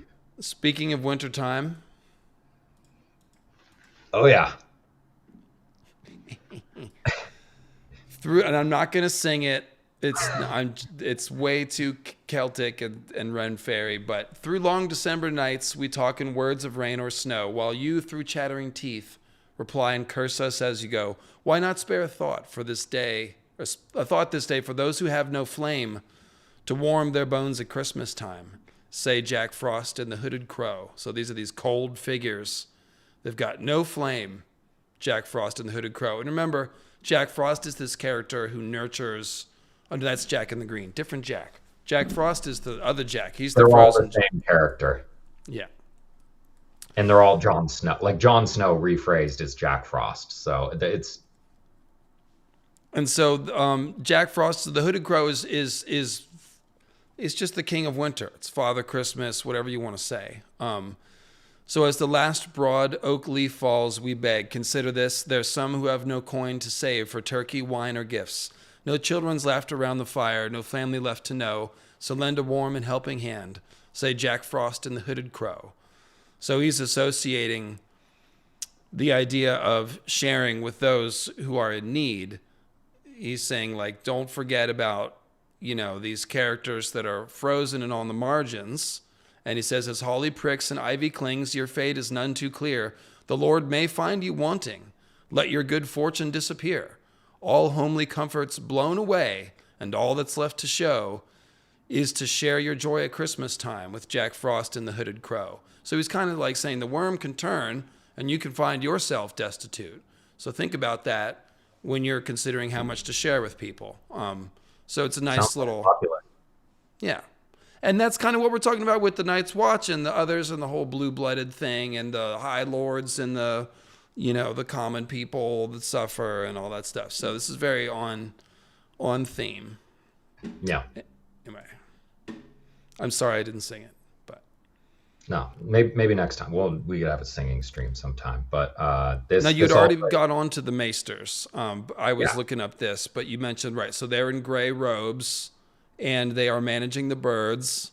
They bob their heads like birds sometimes. A couple of them do, and they're chained. So they're kind of like birds that are kept, like the ones that they manage that are in cages. So yeah. Melisandre the Phoenix and Maester Crescent, the crescent bird. Yeah, there's some bird-on-bird violence there. Again. They do that, I will just say.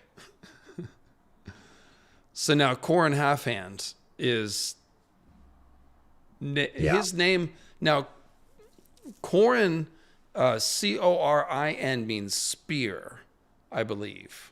We looked it up. Yeah. So there's a few different names that or He's there's a always couple doing different ways you could take his name, but I'm interested in this one. So go ahead and tell us what you got here. So when we were talking about Varys, the hooded crow, the gray crow, but the actual Latin name for that species is Corvus, which is the genus. It just means raven.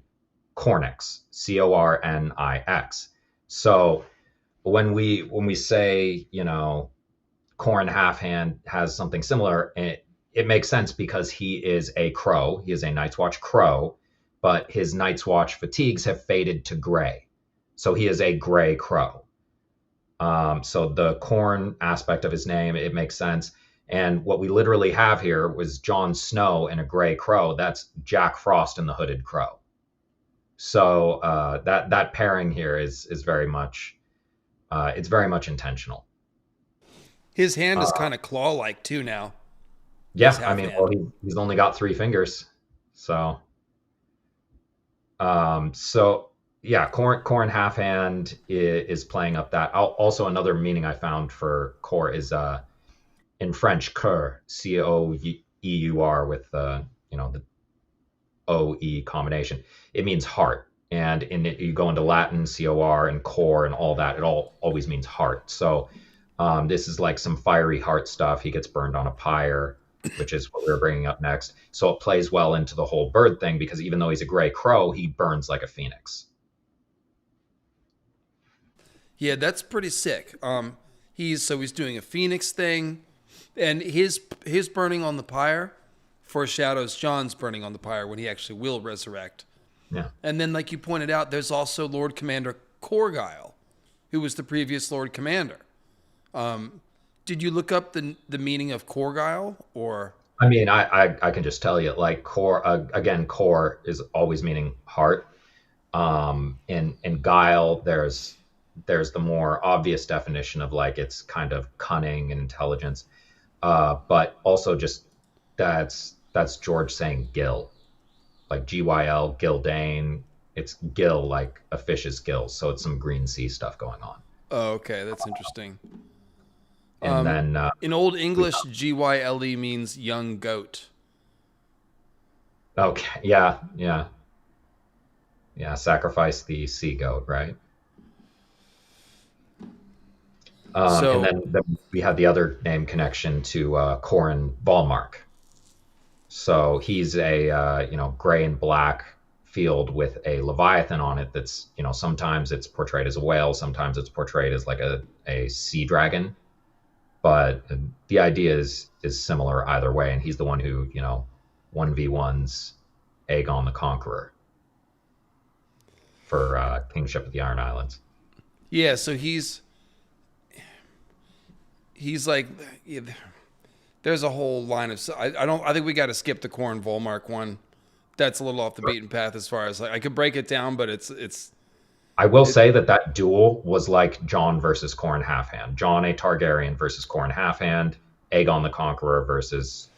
That makes sense because Aegon is a black dragon and Corn Volmark is a black sea dragon. So it's and he even kills him with black fire, just Right. as Jon kills Corn with Longclaw. So that does make sense. And And Jon because, like I said, Corn is just Jon. He's Yeah. just a Jon Shadow or Jon Future. And He's- Aegon is a black dragon, and so of course Corn Volmark has a black dragon sigil. So Right, so that's just more clues about Jon being a dragon, I guess. it's all mirroring. So Right, yeah. it's just, some of it is accidental because when you mirror all this stuff, it just creates more parallels. But yeah, the point is that in that chapter specifically, Corn is killed by a Night's Watch brother. Okay, Jon is killed by a Night's Watch brother. Then Corn is burned on a pyre, and Ygritte steals his cloak from the pyre, or steals his cloak before he goes in the pyre. Now, taking somebody's cloak, of course, that's a wedding cloak tradition. It's as if Corn gave Ygritte his cloak, so it's like he married her. But who marries Ygritte? It's Jon, actually. And so there's a whole bunch of stuff there, but basically that funeral pyre symbolizes Jon's pyre that he'll wake from. And you can learn more about that in my video called Jon Snow's Pyre, which is a partial chapter reading of that Corn Halfhand death chapter. But yeah, So you can see how it makes sense for him to be Corn, because Jon is the Corn King. Right. Well, and we get to it later, but J.R. Mormont's ravens call him Corn King, which means, the obvious Corn King representation, but also Cornix, like the Gray Crow King. And something real quick, I just wanted to see from the chat, Kimber LaFay, Corgyle, Corgil, Corngild. Corngild. Yeah. I don't know if that was the intention, but it sure works, and I like it. Well, just now when you said Jeor Mormont, and this is, of course, the old bear, it's Geor, Jeor Mormont. It sounded like you said J.R.R. Mormont. I mean, I wonder if that's meant to be a... George put R.R. in his name. His absolute favorite author is J.R.R. Tolkien. He's obsessed with him. He patterned his naming and his linguistics after I wonder him. if that's the joke. He's J.R.R. He's J.R.R. Mormont. Oh, God. J.R.R. Mormont. It's also Jor, like Joramun or Jormungandr stuff going on. But yeah. So, I did not command it. I told you what needed to be done and left you to decide what it would be. Corn stood and slid his long sword back into its scabbard. When I want a mountain scaled, I call on Stone Snake. Should I need to put an arrow through the eye of some foe across a windy battlefield, I summon Squire Dalbridge. Eben can make any man give up his secrets. Oh, Eben. A crow giving secrets?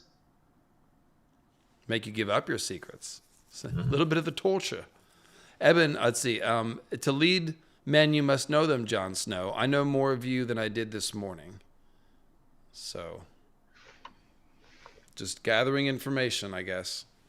It's important. You gotta have those secrets whispered in your ear. But yeah, I mean, we see him, a gray or hooded crow, teaching Jon how to lead. Jon becomes the Lord Commander, who's a symbolic king. I wrote symbolic king here, and I think it's pretty great we left that. But Mormont's ravens call him Corn King. We talked about that. And the double meaning there is important because, yes, he is sacrificing himself for the people, as a Corn King should, but he's also the Gray King, which is an undead figure, the Gray Corn King, the Gray Crow King. So it's him resurrecting to lead the North as a Gray King is... well, we can't go into talking about the Gray King. We can't, but we know what you mean. Yeah. So Corn Halfhand, he is a corn crow, if you will. And Jon is a Corn King crow. And Bran means raven, which is the same thing as a crow. And he's eating corn and giving his corn up. But corn? So who's hungry for corn? That's what I'm saying. So Jon is a crow commander. He inherits Mormont's raven. So, yeah, he's got a wolf and a raven. Again, Odin Origins, Jon Snow. Check it out. His best friend is Sam. So Sam is training to be a maester, which is a hooded crow symbol. However, Sam is the king of the flapping Night's Watch cloak. I didn't look it up, but I feel like if you look up Sam and flap or flapping, you get a bunch. His cloak is always flapping. He's flapping about. He's a big, strange bird. That's Sam. So then we've got, let's see, he is a wolf trained by crows. Oh, right. Yeah. Kind of like the crows play with the wolf cubs in real life. Right. So we're getting back to that nature relationship. That's awesome. Yeah. Let's see. And then Bran helps him open his third eye, awakening him as a skin changer. That's true. So yeah, more birds teaching the wolf how to do stuff, right? Yeah. And Benjen is another good example there. But yeah, wolf and crow having a symbiotic relationship. Close your beak, crow. Spin yourself. Is that why you got this? Oh, we're talking about a king without ears. That's a bird king. Yeah. That's one of the reasons. But also, like Mance used to be a crow. Right, and he's got the raven wing helmet too. Right, which is also, I mean, you've talked about it before, but like the winged helmet of, Hermes. There's a lot going on. And Hermes is a messenger, just the way that ravens are messengers. And Messenger is also associated with a lot of secret knowledge, hermetic wisdom, and stuff. So that all fits with Mance as this arch crow, if you will. Yeah, but he's still leading all his people. He's a leader of the small folk. So John really has a lot of daddy issues, and he constantly is picking up father figures, and most of them we made are a list black one time. or- It was like 13 of them. Yeah. Well, Danny will not call him daddy, but anyway, most of these father figures are crows. You have Benjen is sort of a father figure. Ned is sort of a father figure. He's not very crow-like, but Benjen is, Jeor is, Corrin is, Mance is, and then you get people like Stannis, and that's a different idiom. But again, like Stannis is picking the phoenix over the hawk. Like it's all, there's going to be bird symbolism no matter which way he's going, because he's a dragon and dragons fly too.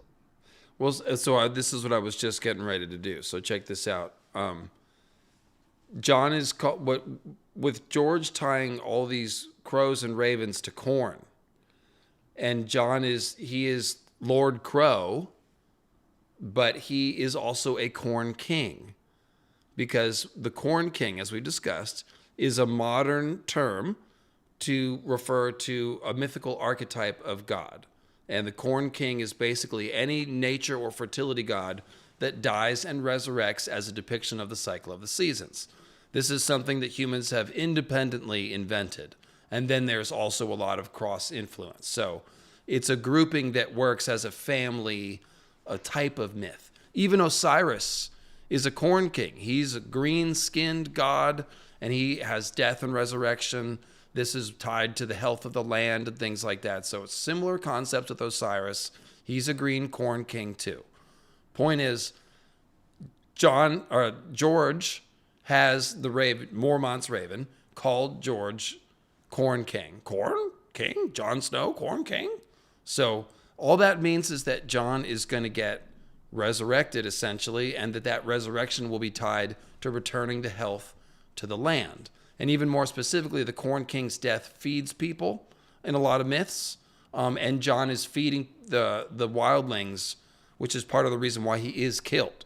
He is killed in part for the act of letting the wildlings through the wall, and then, of course, going on to plan to meddle in Westeros politics with the said wildling group. But yeah, so Corn King, his resurrection is tied to all this bird stuff.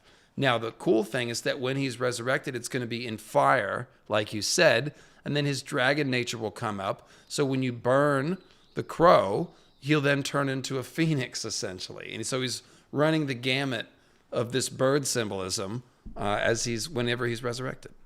And he'll be resurrected by a fiery hawk, the Lord of Light. Well, and I think that is the last hero's journey, is that he gets elements of both sides and the middle in order to be the last hero, in order to create the peace and resolution between the sides. He is the compromise.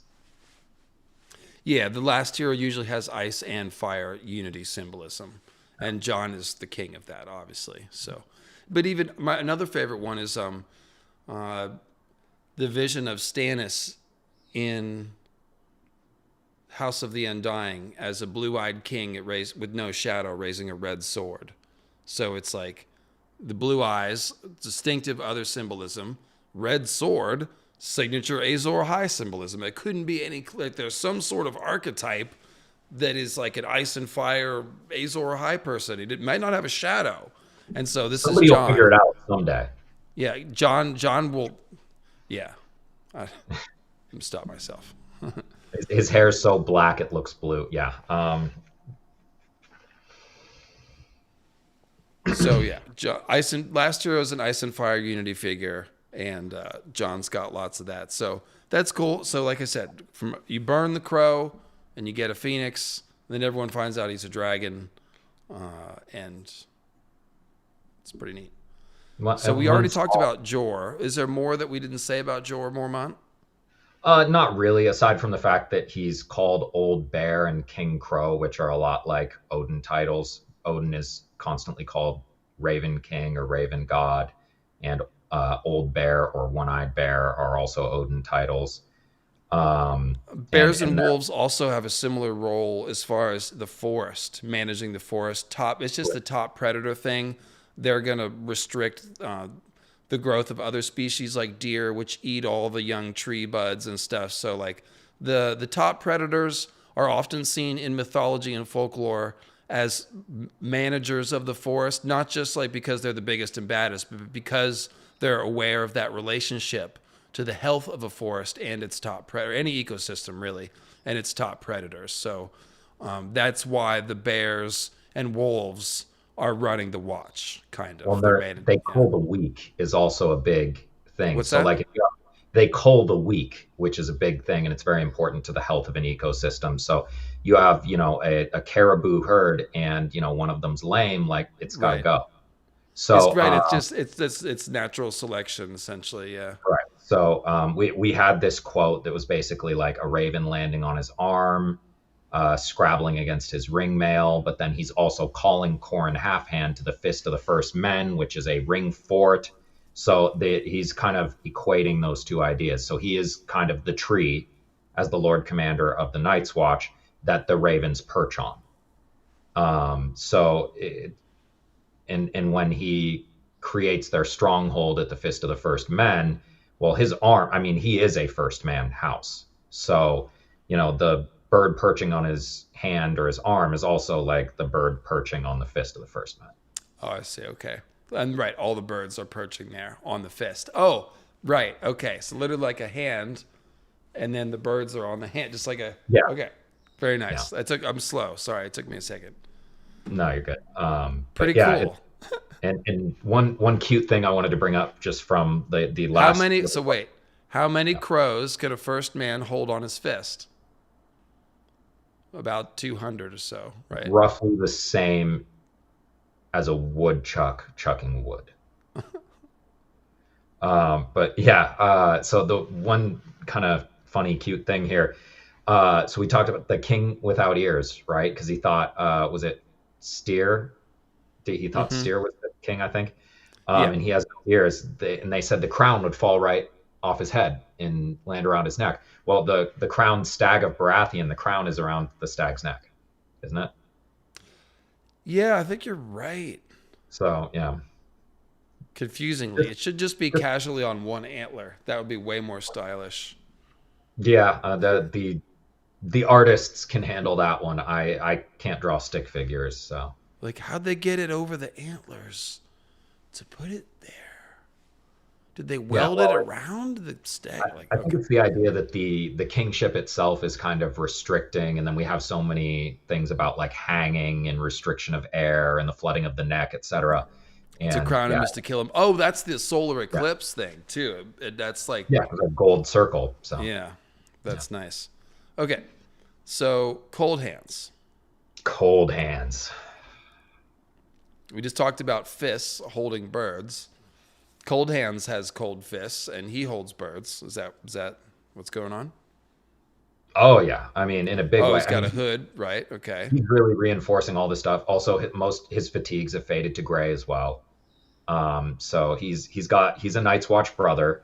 He calls Sam brother, and Sam is like a maester. The gray maesters, who manage the birds. He works for or is partnered with Bloodraven, the three-eyed crow. Like we said, he helps Sam, who's a bird. He helps Bran, the raven / crow, and he escorts him to Bloodraven, the three-eyed crow. And again, engaged in some feeling like a freak on a leash. That riffing with the collar, Danny's collar. They're talking about Danny's collar, the golden torque. Yeah, she becomes a queen or a Khaleesi, and they give her a golden torque that makes her a slave. But yeah, it's So he gives carrion. He gives carrion in the form of dead crows, the Night's Watch mutineers, to Bran. Oh. Huh. Here's some pork. I mean, Norse mythology. That's a long pig. That's pretty funny. That's pretty funny. He gives him, gives Gives him some dead birds. Muffled head to heels in mottled blacks and grays, sat astride an elk. So we have the crowned stag again.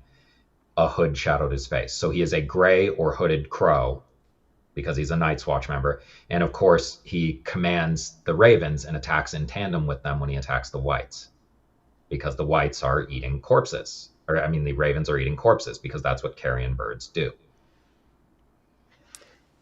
Indeed.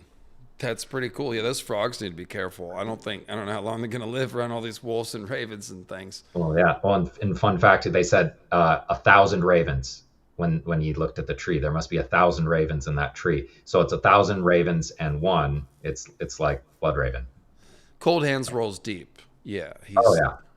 It's rolling deep for sure. Quietly. I love I could read the Cold Hands chapters over and over again.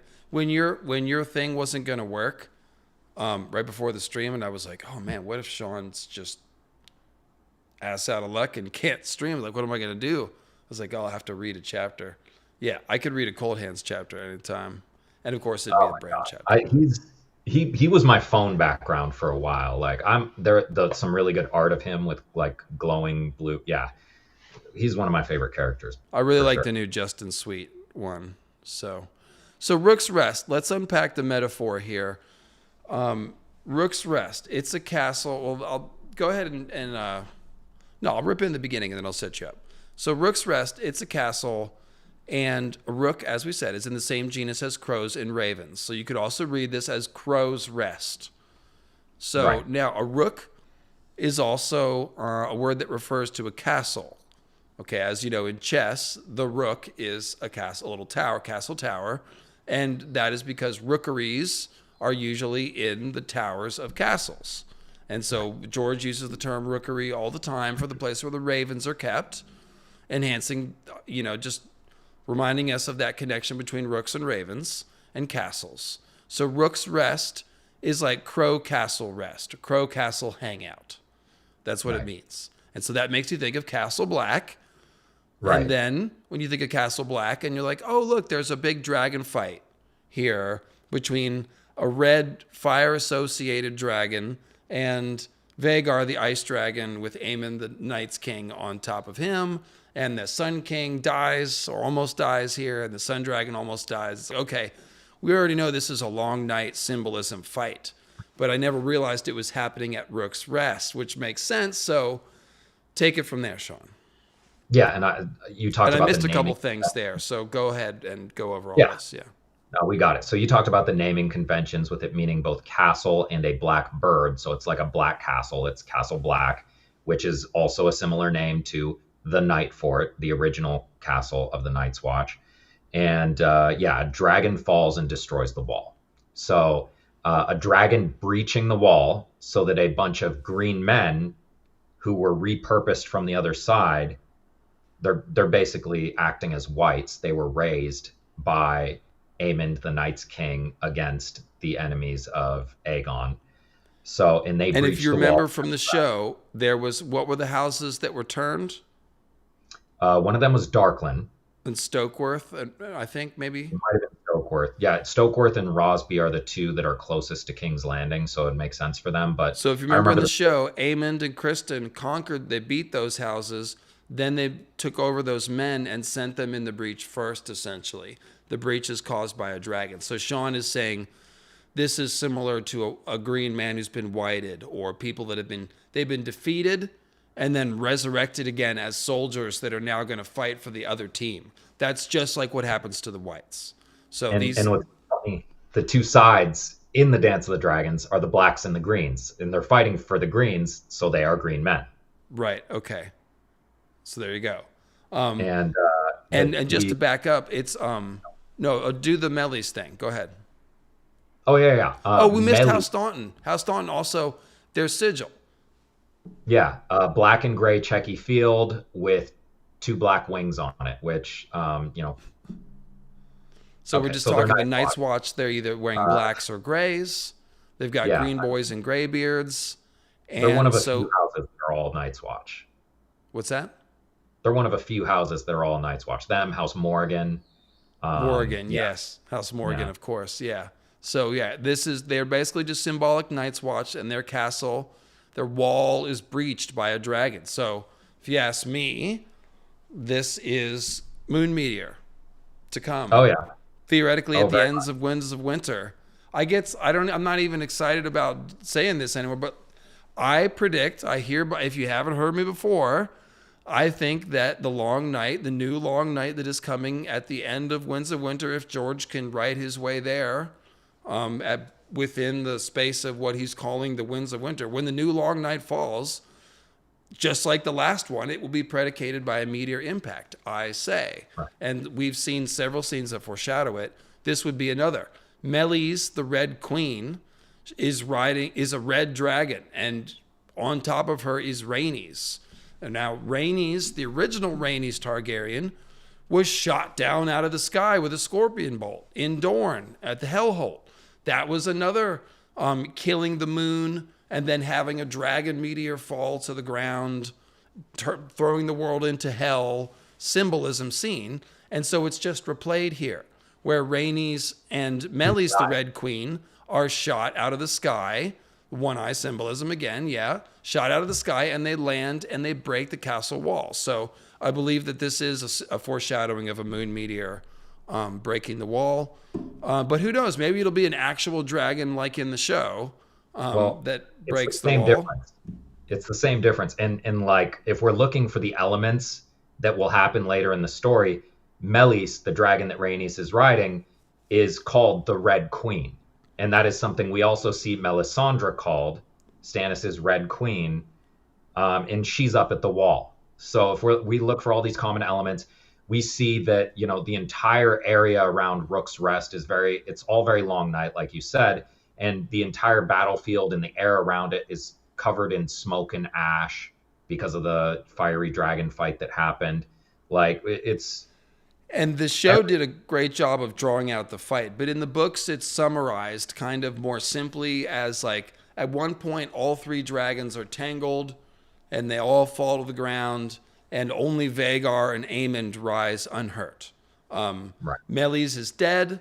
Sunfire is badly wounded, as is, Aegon. That's similar to the show. We don't know if the show is going to say that Sunfire is dead or not. They kind of can't.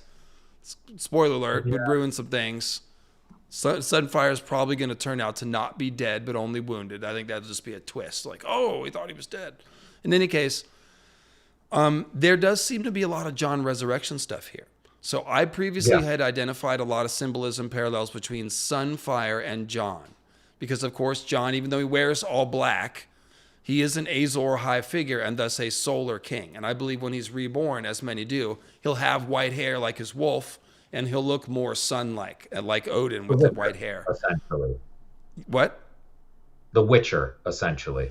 Well, the Witcher stole from Elric, which is what George is stealing from. Yeah, so yeah, the point is, he will be the rising sun, and or was I? So he is like Sunfire. Sunfire's wounds are just like Jon's.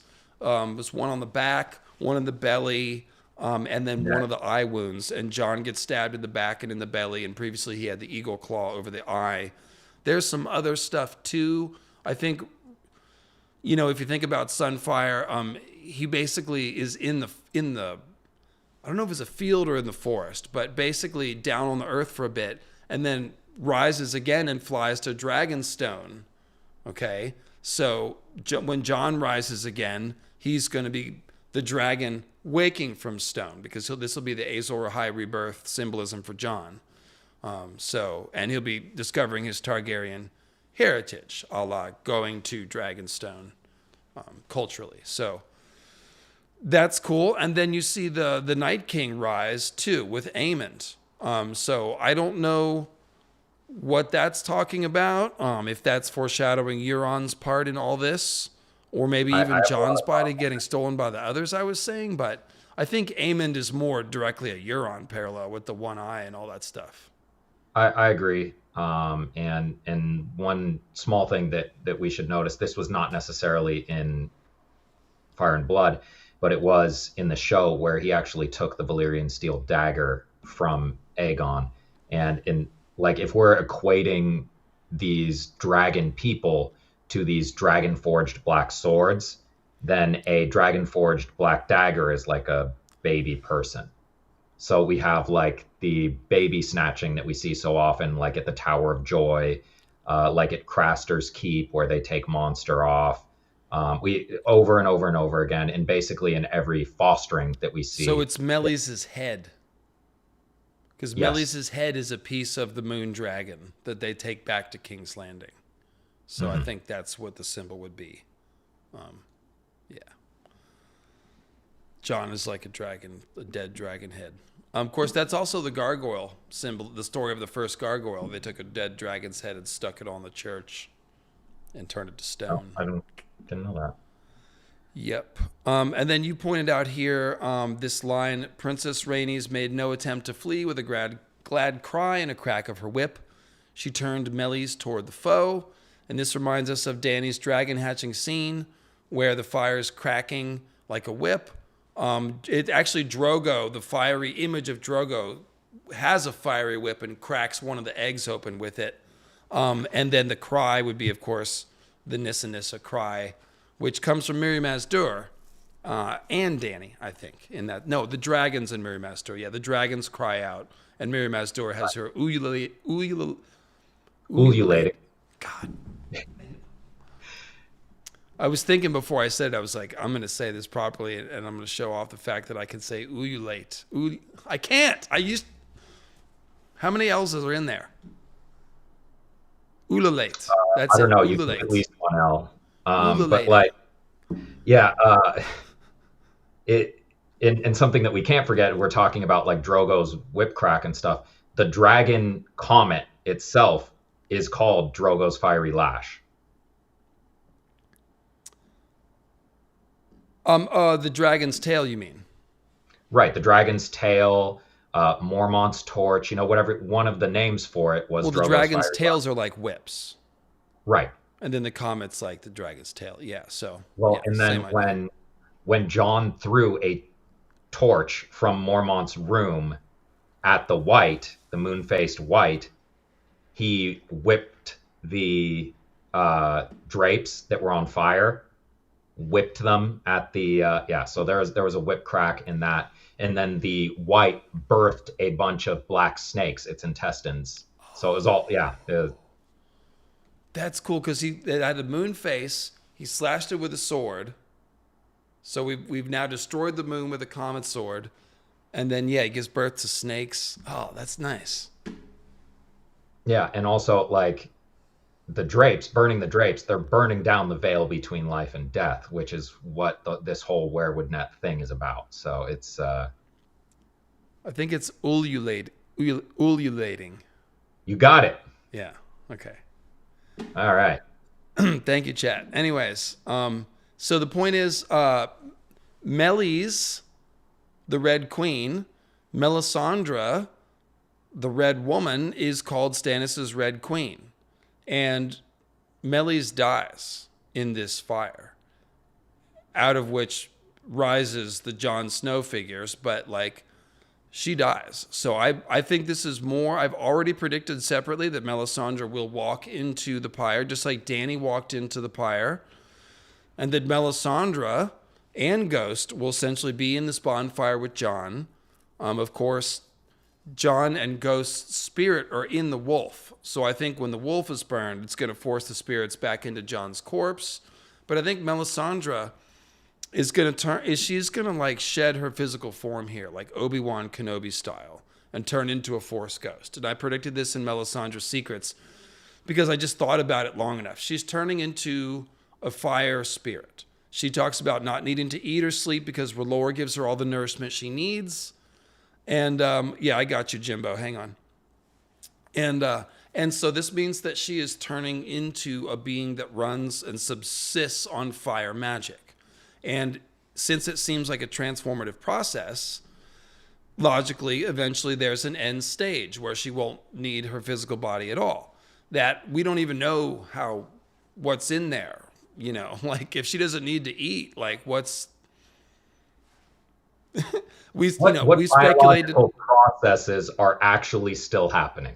It's hard to say. We could ask Stannis what. But one fun thing, if she's going to be a Force ghost, she could also, just like Obi-Wan, not tell Jon Snow that he's making out with a direct relative.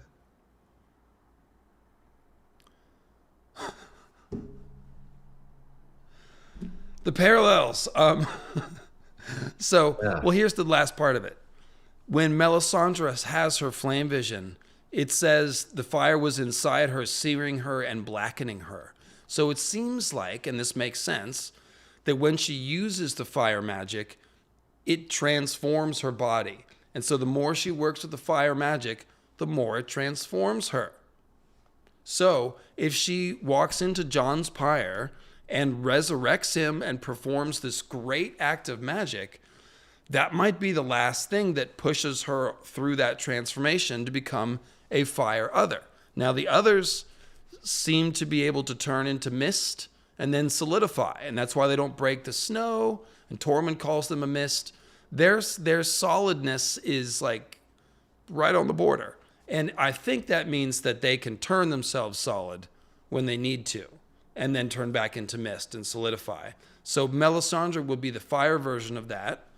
And that means that, yeah, she'd be like a Force ghost. She can appear maybe in the flames, and probably that's how it would work, and talk to people and maybe pass on a little bit here and there. So, yeah, bringing Jon back will be her final act, just as Melly's the Red Queen dies here at Rook's Rest. So I think that's a pretty good parallel.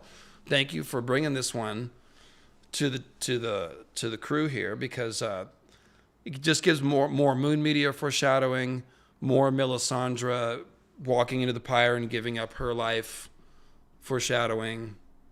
Pretty cool. And then, yeah, what do we make of the Euron Aemond thing? Is Euron going to be at the wall at some point? I think so. I think that he'll make some sort of alliance, but he doesn't have any loyalty really to anybody. And Aemond, he's harder to pin down. It's more complicated.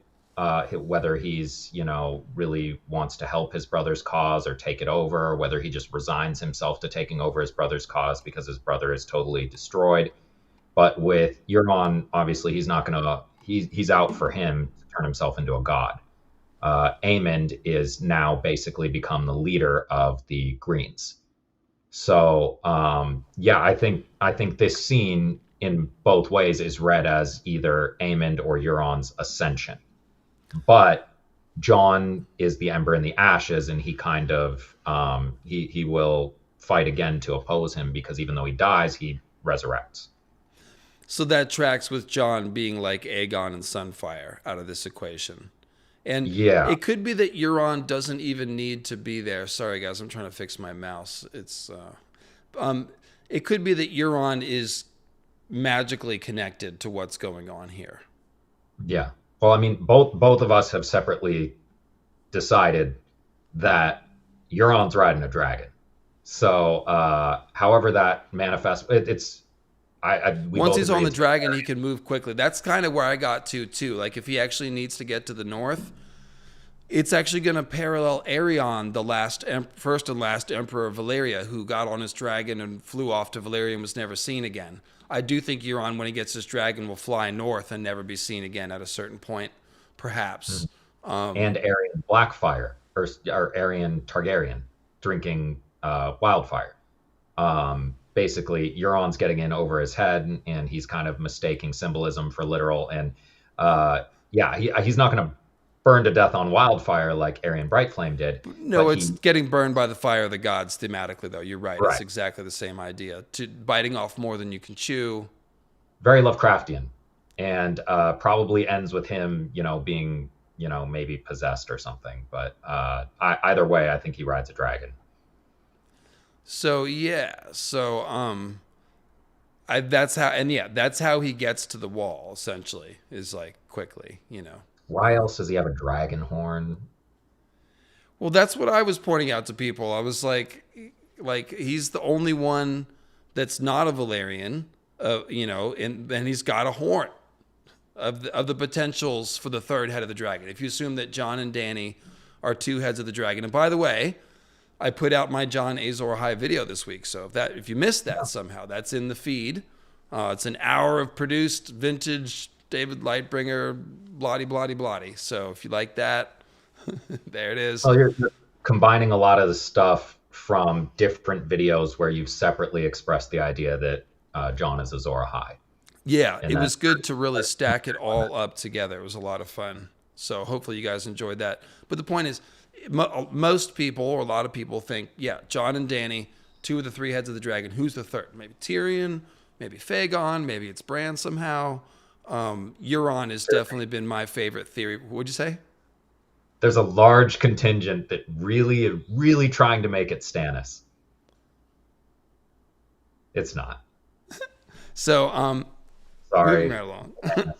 So yeah, I think it will be Euron, and of course he has the dragon horn, which will help him overcome his non-Valerianness. Because I think he maybe could form a new. Well, I'm going to make a theory about that. I don't want to get into that now. But yeah, that's the entire Azor Ahai invading the Werewood Net idea, is that he didn't originally belong there, and he had to do something that was maybe sort of an abomination in order to gain that power. Yeah, he's going to use Victarion as a sacrifice to bind the dragon to his bloodline, I believe. No matter, and Victarion, by the way, had the exact same injury as Qhorin Halfhand, and now he has this bloody hand that was magically fixed by fire. So he's got the fire and blood Qhorin Halfhand. And he's about to be killed by his brother. Yeah, it's way too big a tangent, but that's cool. Yeah. Way too big a topic. So that's pretty much what we got here. So Rook's Rest is a big symbolic thing, and the key to it was following the bird symbolism. So that's just a little, little extra, little bonus Winds of Winter predictions, I guess, that came out of following the bird symbolism. Now there is obviously the Peter Baelish stuff. He's a mockingbird. A mockingbird is a trickster bird, kind of like a crow, but even worse because it does the cuckold thing. And we see Peter potentially doing that. Could be the father of Sweet Robin. Even if he's not, he's still stealing. Like he stole Lysa, then killed her. So he's basically stealing the Eyrie from the Arryns. And even if he's just giving it to Sansa and Harry the Heir, like it's still the same kind of thing. So I'm sorry, but you're on this topic, and I just had and I will forget this is the only reason why I bring it up now. But there's a lot in common between Peter Baelish and the singer Marillion, and they're the only 2 people Lysa like. And and Peter is a bird, like a king of birds, sort of, and he might be Sweet Robin's father and all that. He cuts off Marillion's tongue. Oh.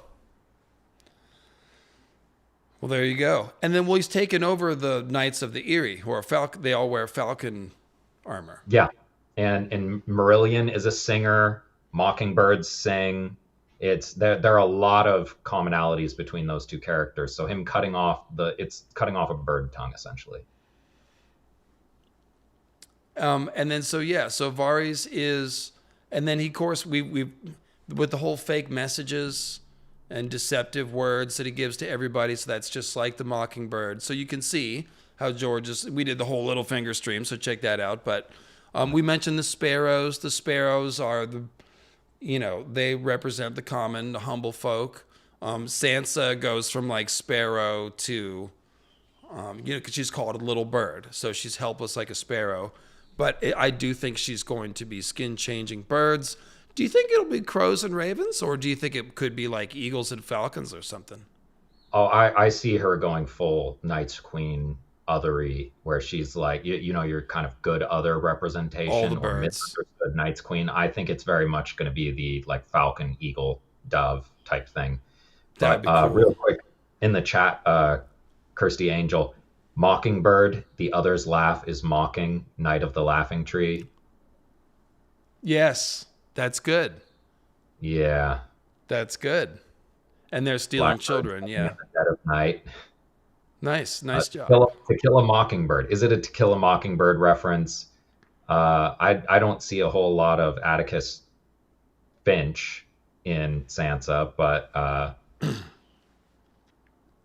yeah, bird on bird violence again. But we do want to kill Peter Baelish the Mockingbird. What's that story about? I don't know. To Kill a Mockingbird? Atticus Finch is a lawyer, and it's from the point of view mostly of his daughter, Scout. And he's a very honorable man, and he's defending an innocent black man who's been blamed for something pretty terrible. We're not going to go into it, but he was blamed for, the R word, and he has to defend him in court, and it's in a very racist town in the South a long time ago, and it's kind of just dealing with a lot of that xenophobia and racism and stuff like that. Well, that sounds more like John's plot line than Sansa. Well, but and Arya, somebody said it, Arya is Scout coded, and they're right. Scout is very much a tomboy. She runs around barefoot fighting with boys all the time. She's, it's a thing. Okay. George sometimes scatters the parts of his reference around, so yeah. All right, cool. Well, I think that's a good place to stop. So thanks, Sean, for bringing us the Bird Lore Summit. It's pretty fun, and let's see. What are we doing next week? I do have this planned out, but I don't have it on the top of my head. Let's see here. Sean, tell me what your channel is again. My channel is The Hero with 1,000 Voices. Take off on Hero with 1,000 Faces. I've put out a few videos already on A Song of Ice and Fire. My next 2 videos are actually going to be about Lord of the Rings. I have a video coming out about how the story of Sigurd influenced J.R.R. Tolkien, and the next one after that is how the story of Beowulf influenced J.R.R. Tolkien. Other than that, I just put out a video about Andvari's Ring and how that was basically the inspiration for the ring in Lord of the Rings, and go through that story. I do a Mischief Managed video every month on Patreon, and a chapter reading at least every month on Patreon. And if you're interested in the content, please like and subscribe on my YouTube. My Instagram is empty. Please help. I'm not good at the social medias. So please follow me there. That's where I announce all of my videos on both YouTube and Patreon. And what's your Instagram handle? It is The Hero with 1,000 Voices, and so is my Patreon as well. There you go. And so, this has been a lot of fun. I enjoyed this quite a bit. And the next week will be the Rickon. So we didn't finish Rickon with Tim. We did Wildlings, but not Rickon. So we're gonna do Tim's not gonna be contained on this. So we're gonna need a whole stream. Rickon Winds of Winter predictions next Sunday with Tim. Yeah, you got to crop that Aragorn picture where he says for Frodo for the Rickon thing, and it says for Tim. Yeah, no, I'm gonna promise it, and then it won't happen. I'll cancel it at the last second. No, it'll be next week for sure. For sure.